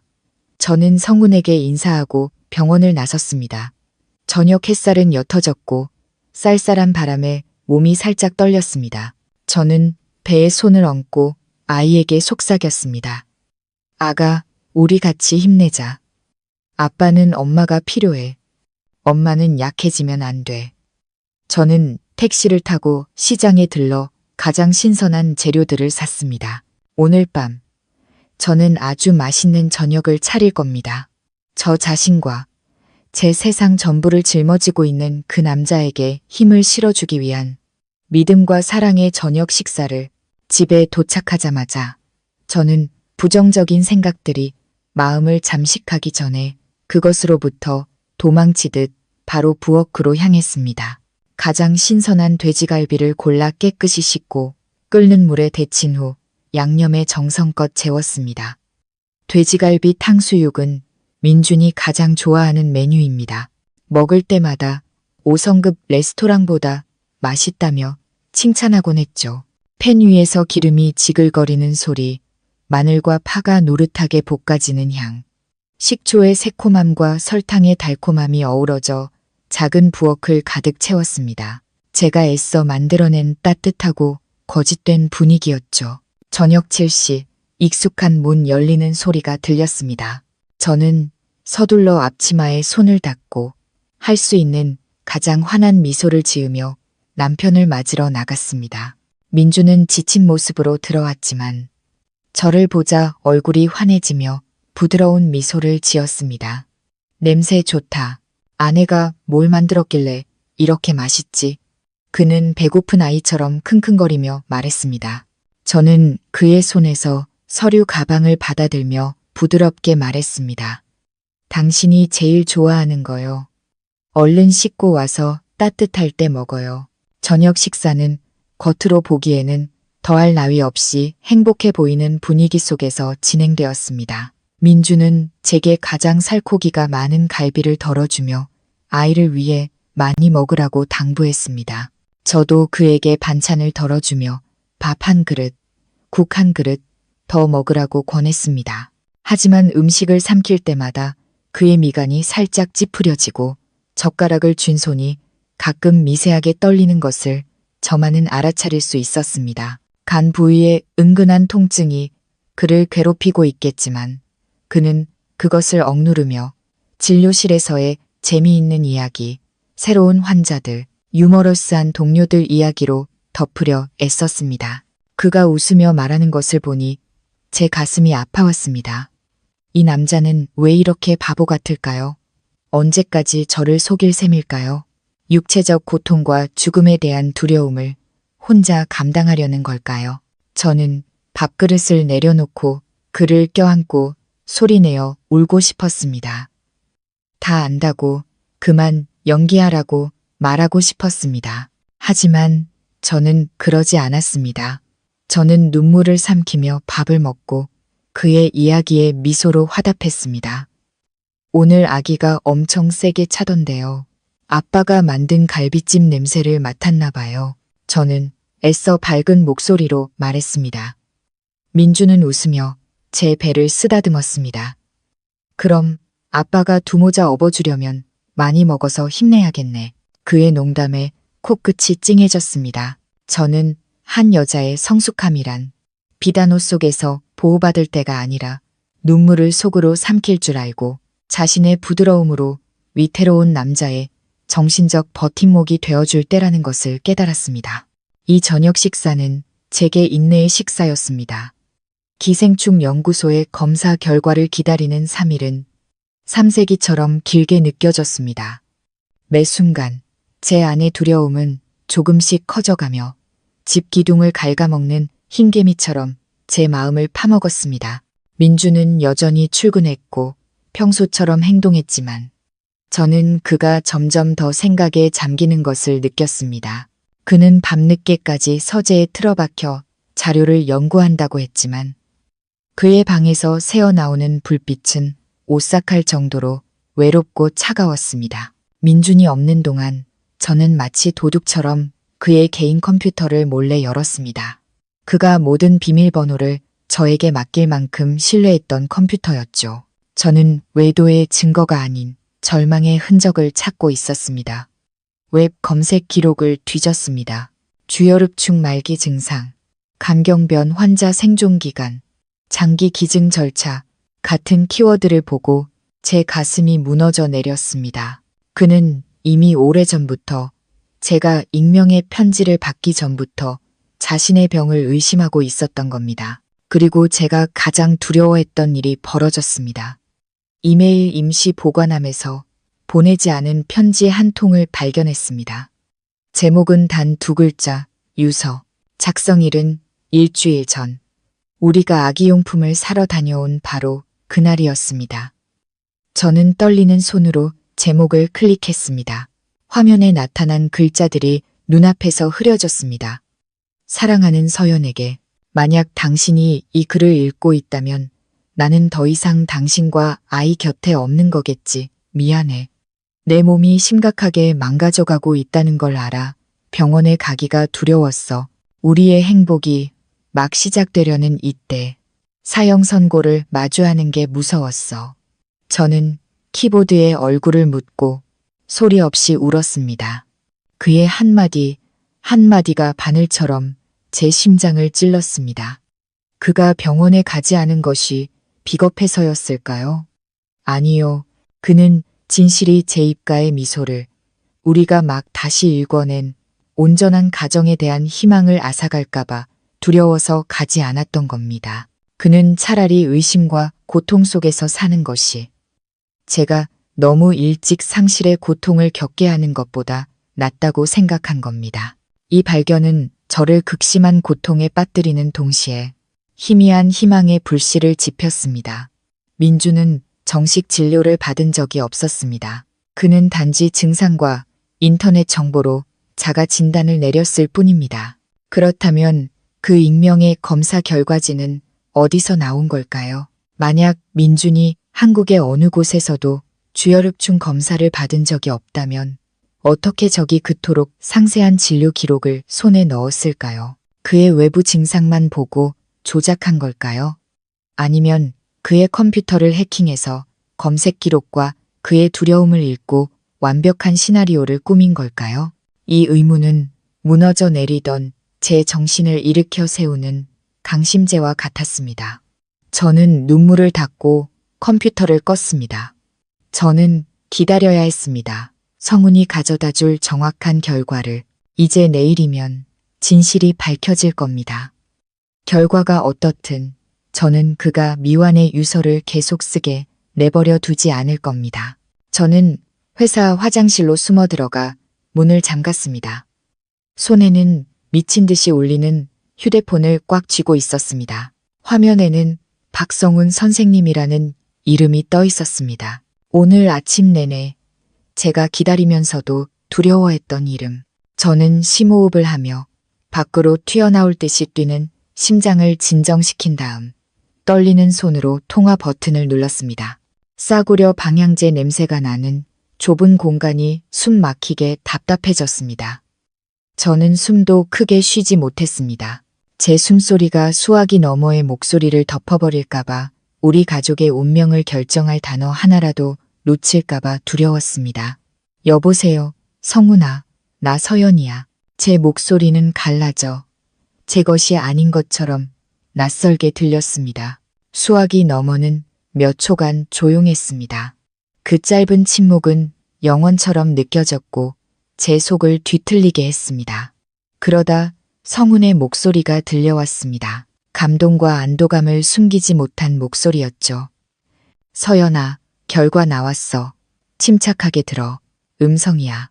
민준이는 주혈흡충증 간흡충에 대해 완전히 음성이야. 충난도 없고 기생충으로 인한 특이 손상도 없어. 그 편지는 완전히 조작된 거였어. 저는 문을 따라 미끄러지듯 차가운 타일 바닥에 주저앉았습니다. 휴대폰을 놓칠 뻔했습니다. 저는 터져나오는 울음을 막기 위해 입을 틀어막았습니다. 음성. 제 남편은 불치병에 걸리지 않았습니다. 그는 그 검사 결과지에 적힌 것처럼 고통스러운 죽음을 맞이하지 않을 겁니다. 지난 며칠간 어깨를 짓누르던 천근만근의 돌덩이가 순식간에 사라지고 너무나 가벼워져서 비틀거릴 정도였습니다. 하지만 성훈의 목소리가 갑자기 낮아지며 저를 구름 위에서 현실로 끌어내렸습니다. 그런데 다른 문제가 있어, 서연아. 주혈흡충은 아니지만 독성물질 검사 결과 민준이 간 수치가 정상인의 5배나 될 정도로 아주 높아. 그리고 더 걱정스러운 건 혈액에서 중금속, 구체적으로 납과 비소가 검출됐다는 거야. 당장 생명이 위독한 수준은 아니지만 이미 만성 중독 초기 단계야. 저는 당황했습니다. 중금속 중독이요? 그럴 리가요. 그 사람 음식 엄청 조심하는데. 내 생각엔 민준이가 저쪽에서 장기간 사용한 물이나 음식이 오염되었거나 더 나쁘게는 누군가 의도적으로 서서히 독살하려 했을 가능성이 있어. 성훈은 걱정스러운 목소리로 분석했습니다. 이게 민준이가 자주 마른 기침을 하고 체중이 줄고 피곤해했던 이유를 설명해줘. 주혈흡충처럼 바로 사람을 죽이지는 않지만 발견해서 해독하지 않으면 간과 신장을 조용히 파괴할 거야. 그 가짜 검사 결과지를 만든 놈은 민준이의 실제 건강 상태를 잘 알고 있었기 때문에 너를 겁주려고 강경변 이야기를 꾸며낸 게 틀림없어. 저는 소름이 돋았습니다. 민준은 죽지 않을 겁니다. 하지만 그의 몸은 정말로 구조 신호를 보내고 있었고 더 무서운 것은 우리의 적이 정신적 위협에서 그치지 않고 가장 교활하고 비열한 방법으로 실제로 손을 썼다는 것입니다. 독살. 그들은 건강하고 강인했던 제 남편을 원인 모를 병으로 서서히 죽어가는 폐인으로 만들고 싶었던 겁니다. 하지만 그들은 실수했습니다. 그들은 아내의 생존 본능을 얕보았습니다. 정신적으로 저를 공격하려 했던 그 가짜 검사 결과지가 오히려 남편의 진짜 병을 찾아내는 단서가 되었습니다. 이제 어떻게 해야 해요, 오빠? 이 병 고칠 수 있어요? 저는 떨리는 목소리로 물었지만 이전보다 훨씬 차분해져 있었습니다. 고칠 수 있어. 서연아, 걱정 마. 성훈은 단호하게 말했습니다. 이 단계에서 발견한 건 정말 다행이야. 민준이가 입원해서 적극적으로 해독 치료를 받고 휴식과 깨끗한 식단을 병행하면 6개월 정도면 간이 회복될 거야. 가장 중요한 건 독의 원인을 차단하는 거지. 민준이한테는 가짜 서류 얘기는 일단 하지 마. 그냥 간 수치가 높아서 검사 받으러 가자고 해. 그래야 안심하고 치료받을 테니까. 저는 눈물을 닦고 일어나 거울 속의 저를 보았습니다. 거울 속 여자의 눈은 부어 있었지만 눈빛은 그 어느 때보다 날카로워져 있었습니다. 제 남편은 살 것이고 저는 다시는 누구도 그를 건드리게 내버려 두지 않을 겁니다.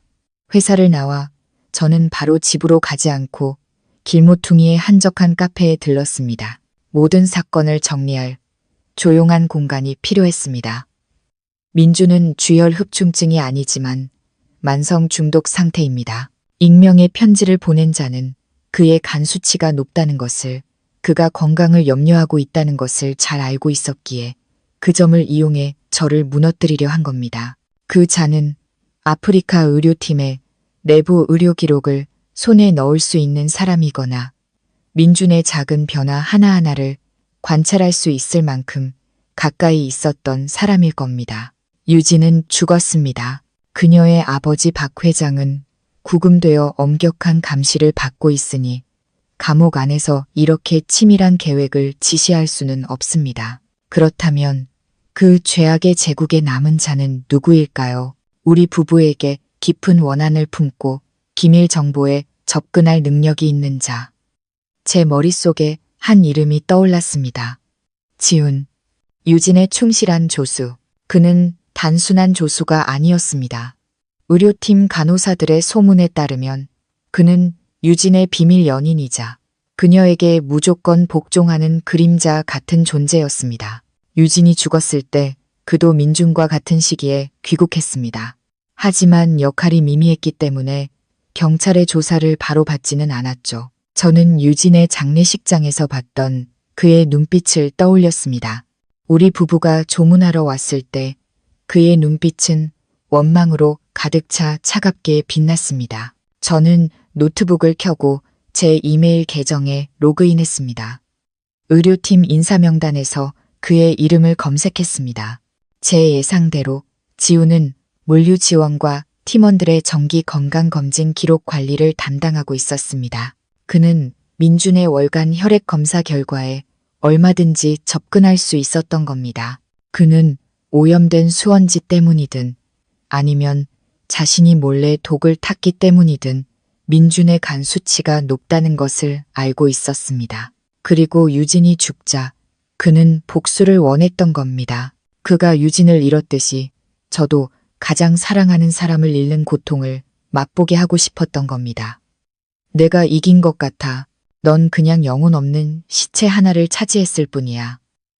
익명 편지의 문구가 제 머릿속에 울렸고 맹목적인 사랑에 빠진 자의 복수 심리와 완벽하게 맞아떨어졌습니다. 그는 민준을 총이나 사고로 바로 죽이고 싶지 않았습니다. 그건 너무 가벼운 처벌이니까요. 그는 우리의 정신을 고문하고 제가 매일 공포와 절망 속에서 살기를 원했던 겁니다. 저는 주먹을 꽉 쥐었고 손톱이 살을 파고들었습니다. 적은 멀리 있지 않았습니다. 그는 여전히 이 근처 어딘가에 숨어서 우리의 일거수일투족을 지켜보고 있었습니다. 하지만 이번에 그는 치명적인 실수를 저질렀습니다. 그는 저를 얕보았습니다.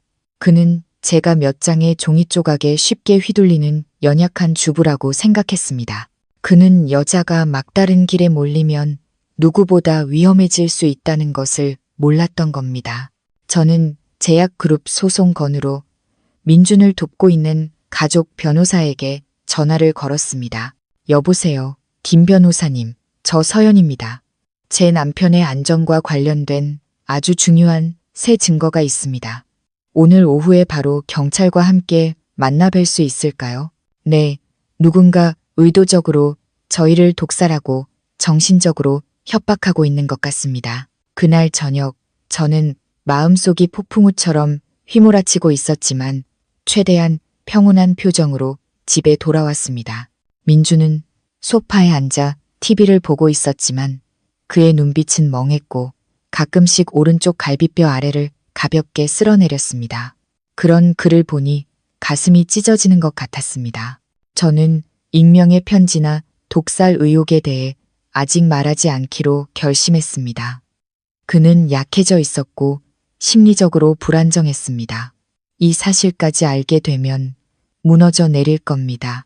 저는 저만의 방식으로 그를 치료받게 할 겁니다. 민준 씨. 저는 그의 옆에 앉아 부드럽지만 단호한 목소리로 말했습니다. 오늘 산부인과 갔는데 의사 선생님이 저보고 가벼운 빈혈기가 있대요. 너무 걱정돼요.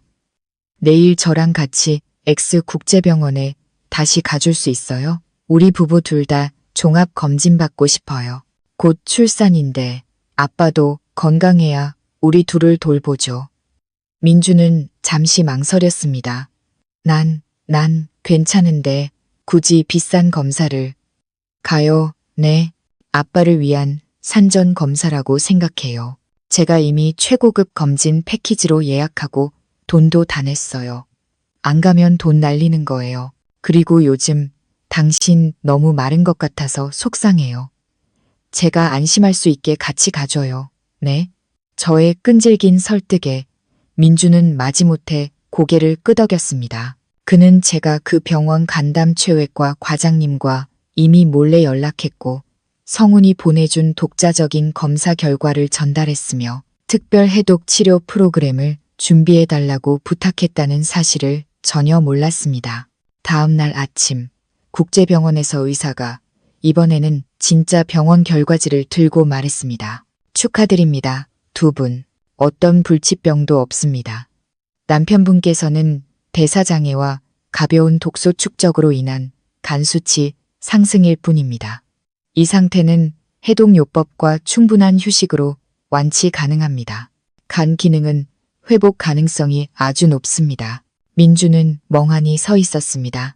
그는 결과지를 받아들고 악성세포 없음, 주혈흡충 없음이라는 글자를 몇 번이고 다시 읽었습니다. 그의 눈은 붉어졌고 손은 떨렸습니다. 정말입니까? 선생님, 제가 암이나 말기 강경변이 아니라고요? 전혀 아닙니다. 의사는 안심시키듯 미소 지었습니다. 누가 말기 간경변이라고 하던가요? 간이 조금 피곤해졌을 뿐입니다. 이 처방대로 안심하고 치료받으시면 한 달 뒤에는 마라톤도 뛰실 수 있습니다. 민주는 저를 돌아보더니 갑자기 진료실 한가운데서 저를 꼭 껴안았습니다. 그는 울었습니다.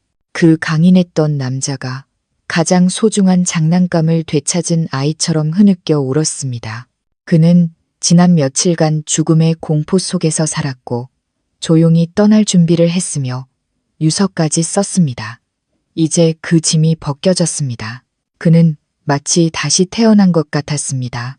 저는 그의 등을 토닥였고 제 눈에서도 눈물이 흘렀습니다. 저는 그의 귀에 속삭였습니다. 거봐요. 당신은 아주 오래 우리 모자 곁에서 살 거라고 했잖아요. 누구도 당신을 데려갈 수 없어요. 바로 그때 제 휴대폰이 진동하며 김 변호사에게서 문자가 왔습니다. 긴급 체포 영장 발부되었습니다. 경찰이 용의자 지훈의 아파트로 이동 중입니다. 제공해주신 증거가 매우 확실했습니다. 안심하십시오. 저는 미소를 지으며 남편의 손을 꽉 잡았습니다. 이 싸움에서 우리는 이겼습니다. 지훈이 명예훼손, 살인 협박, 유해화학물질 불법 소지 혐의로 체포되었다는 소식은 그날 오후에 전해졌습니다. 경찰이 그의 허름한 오피스텔을 덮쳤을 때 조작된 진료 기록 더미, 우리 부부의 이름이 적힌 저주 인형, 그리고 복수 계획을 상세히 기록한 일기장을 발견했습니다. 그는 귀국 후 민준을 서서히 쇠약하게 만들 의도로 아프리카에서의 마지막 한 달 동안 민준의 개인 물통에 소량의 비소를 몰래 넣었다고 자백했습니다. 그는 유진이 혹은 유진의 영혼이 민준이 고통스러워하는 모습을 보기를 바랐던 겁니다. 소식을 들은 민준은 한동안 말이 없었습니다. 그는 사람의 마음이 이토록 악독할 수 있다는 사실에 충격을 받았습니다. 동료라 부르며 한솥밥을 먹고 한 공간에서 잠들었던 사람들이 맹목적인 사랑 하나 때문에 서로를 죽이려 할 수 있다는 사실에 언제부터 알았어? 우리 부부가 발코니에 앉아 도시의 불빛을 바라볼 때 민준이 물었습니다. 가짜 검사 결과지를 받았을 때부터요. 저는 고백했습니다. 당신이 그렇게 쉽게 나를 떠날 리 없다고 믿었어요. 성운 오빠한테 부탁해서 당신 머리카락으로 다시 검사했고 당신 이메일에 있던 인사 명단을 보고 그 사람을 찾아냈어요. 민주는 존경과 감사가 뒤섞인 눈으로 저를 바라보았습니다. 그는 제 손을 잡고 종이와 풀로 거칠어진 제 손가락에 가볍게 입을 맞췄습니다. 내 아내가 언제부터 온화한 책 복원가에서 이렇게 유능한 탐정이 됐지? 당신한테 두 번째 목숨을 빚졌네. 탐정 아니에요. 저는 웃으며 그의 어깨에 머리를 기댔습니다. 저는 그냥 제 보금자리를 지키고 싶은 아내이자 엄마일 뿐이에요. 막다른 길에 몰리면 고양이도 호랑이가 될 수 있는 법이죠. 우리는 그곳에 앉아 있었습니다. 밤바람이 시원하게 불어왔습니다. 폭풍의 마지막 먹구름은 사라지고 반짝이는 별들로 가득한 밤하늘이 드러났습니다. 아기는 죗값을 치렀고 병은 치료법이 있었습니다. 그리고 가장 중요한 것은 우리 사이의 믿음이 시련을 통해 더욱 단단해졌다는 것입니다. 민주는 이번 치료가 끝나면 출산을 기다리며 요양할 수 있도록 저를 외가에 데려가겠다고 약속했습니다. 도시의 먼지와 세상의 시비를 떠나서 우리는 진정으로 평온한 날들을 보낼 것입니다. 저는 제 배를 내려다보며 아이의 부드러운 태동을 느꼈습니다. 아가, 봤지? 엄마 아빠가 이겼어. 이 세상에 오는 걸 환영해. 때로는 잔인하지만 언제나 사랑이 길을 비춰주는 세상이란다. 지훈의 사건과 박 회장 일가의 비리는 법적으로는 종결되었지만 그 여파는 사람들의 입방아에 오르내리며 오랫동안 남았습니다. 이 사회에는 무서운 암묵적인 규칙이 있습니다. 사람들은 넘어진 약자에게 동정심을 느끼곤 합니다. 그가 이전에 얼마나 악독했든지 간에 그리고 승자를 향해 날카로운 시선을 돌립니다. 민주는 의료계에서 수군거림의 중심이 되었습니다. 어떤 이들은 그의 용기를 칭찬했지만 적지 않은 이들은 그가 잔인하다고 옛 연인의 가족을 파멸시키고 죽음과 감옥으로 몰아넣었다고 비난했습니다. 그들은 그가 은혜를 원수로 갚았다고 말했습니다. 저는 마트에서 장을 보거나 소셜미디어의 댓글을 우연히 보면서 그런 말들을 들었습니다. 가슴이 찢어질 듯 아팠고 남편 대신 분노했습니다. 그들은 저처럼 차가운 수술대 위에 누워본 적이 없었습니다. 그들은 그처럼 매일 비소에 중독되어 본 적이 없었습니다. 그들은 그저 타인의 삶을 구경하며 성인군자인 척 판단하는 무심한 관객일 뿐이었습니다. 저는 인터넷에 해명글을 올리고 한 사람 한 사람과 싸워 그의 공정함을 되찾아주려 했습니다. 하지만 민준이 저를 말렸습니다. 그는 제 컴퓨터를 끄고 저를 발코니로 데려가 바람을 쐬게 했습니다. 그는 제게 오렌지 주스를 따라주며 이상할 정도로 평온한 목소리로 말했습니다. 서연아, 우리가 옳을 때는 해명할 필요가 없어.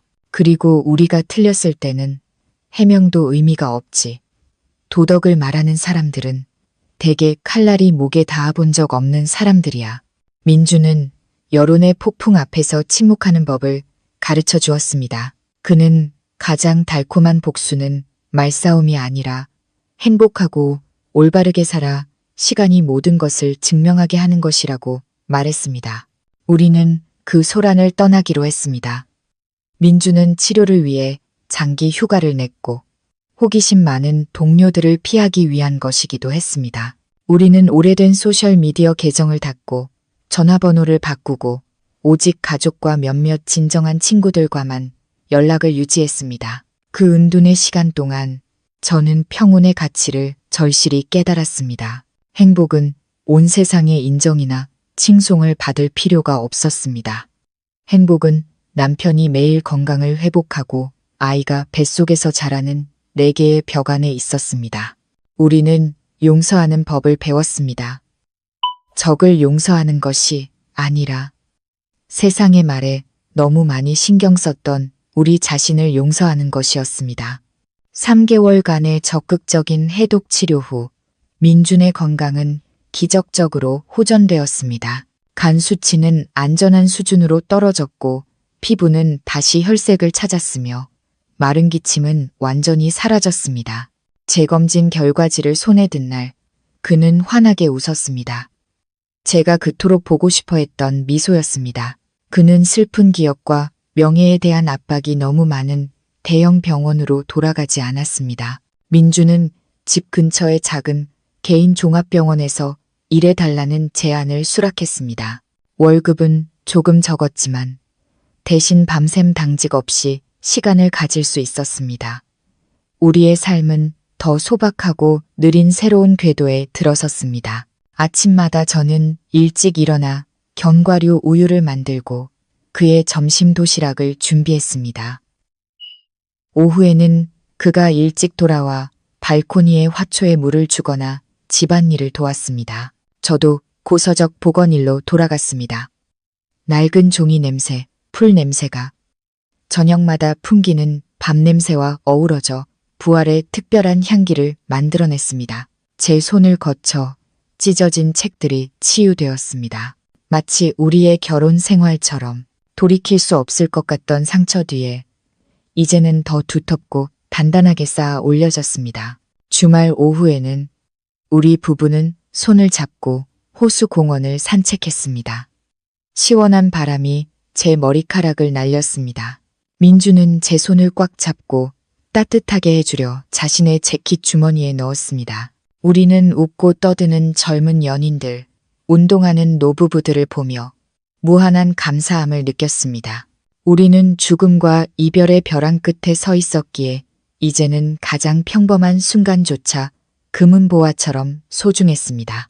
저는 돈이나 명예는 결국 몸 밖의 것임을 깨달았습니다. 병상에 눕거나 죽음과 마주했을 때 사람들이 후회하는 것은 돈을 충분히 벌지 못한 것이 아니라 집밥을 충분히 먹지 못한 것, 곁에 있는 사람에게 사랑의 말을 충분히 하지 못한 것입니다. 지금의 민주는 더 이상 세상의 영웅이 아닙니다. 그는 오직 저만의 영웅입니다. 아내를 위해 설거지를 하려고 모든 영광을 버릴 준비가 된 남자. 자신의 심장과 사랑하는 사람의 심장 박동 하나하나를 소중히 여기는 남자. 제가 진통을 시작한 날은 북부 지방 특유의 눅눅한 날씨 속에서 비가 쏟아지는 밤이었습니다. 고통이 갑작스럽고 격렬하게 찾아와 저는 아무 준비도 못한 채 민준의 어깨를 붙잡고 신음만 내뱉었습니다. 그는 의사였지만 그 순간만큼은 아내를 처음 분만실에 데려가는 어떤 남편처럼 허둥댔습니다. 그는 택시를 불렀고 손을 떨며 아기용품 가방을 들고 계속해서 저를 안심시켰지만 그의 이마에는 식은땀이 송골송골 맺혀 있었습니다.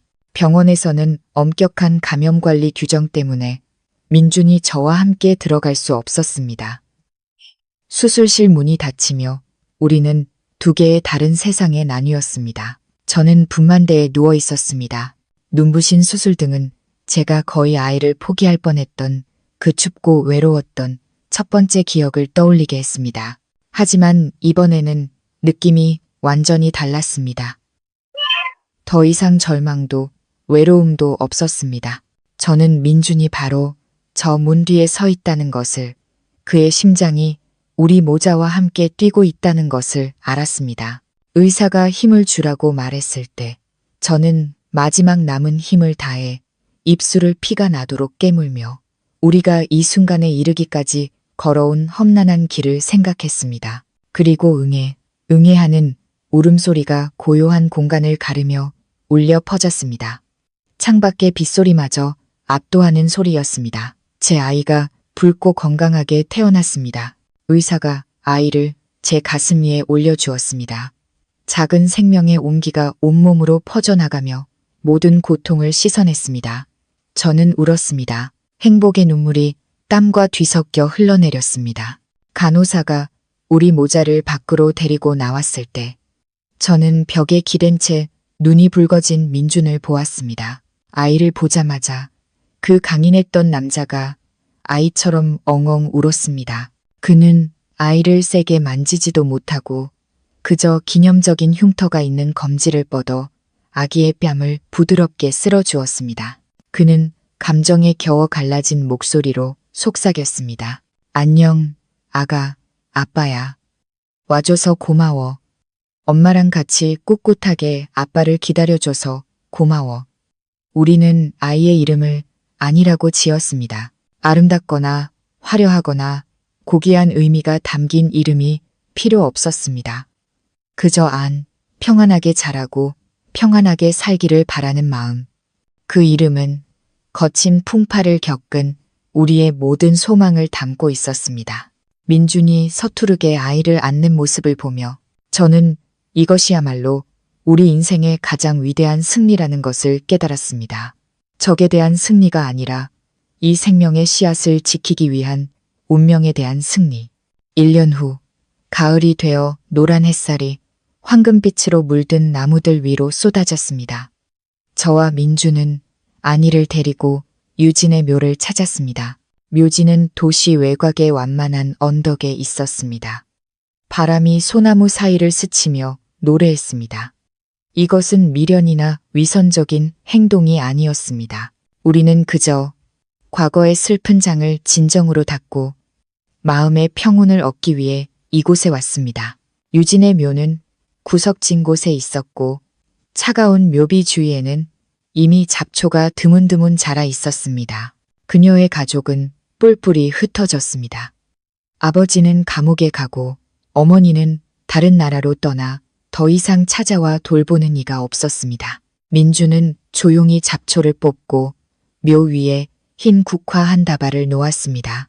그녀가 대학 시절에 좋아했던 꽃이었죠. 묘비 사진 속의 유진은 여전히 웃고 있었습니다. 야망과 질투에 더럽혀지기 전에 찬란했던 청춘의 미소였습니다. 저는 옹알이를 하는 안이를 안고 옆에 서 있었습니다. 그 여자의 영정을 보며 저는 더 이상 증오도 두려움도 느끼지 않았습니다. 제 마음은 하늘의 구름처럼 가벼웠습니다. 저는 그녀를 책망하기보다 동정했습니다. 그녀는 평생 자신에게 속하지 않은 그림자를 팼다가 결국 소유욕의 불길 속에서 스스로를 태워버렸습니다. 그녀는 돈, 명예 모든 것을 가졌지만 가장 중요한 것, 행복해지기 위해 내려놓는 법을 몰랐습니다. 편히 쉬어 유진, 민준이 나지막이 말했습니다. 그의 목소리는 슬펐지만 평온했습니다. 이번 생에 우리는 서로에게 빚을 졌지만 이제 모든 빚은 갚았어. 저 세상에서는 너만의 평안을 찾길 바라.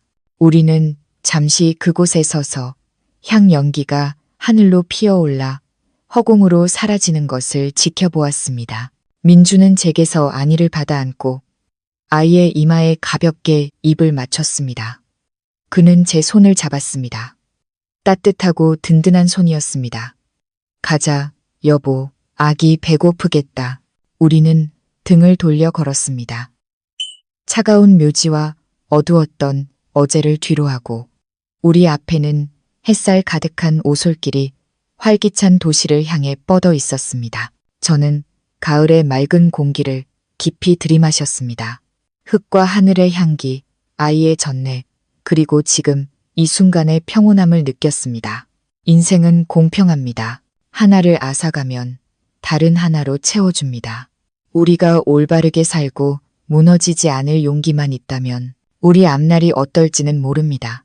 돈 문제로 인한 어려움과 고됨이 있을 수도 있습니다. 하지만 한 가지는 확실히 압니다. 지금처럼 서로의 손을 꽉 잡고 있다면 어떤 폭풍우도 결국 지나갈 것이라는 것을. 우리의 이야기는 여기서 끝나지만 더 찬란하고 평온한 새로운 인생은 이제 막 시작되었습니다. 구독자 여러분, 서연과 민준 부부의 파란만장한 이야기는 끝났지만 용서에 힘이 주는 여운은 오래도록 남습니다.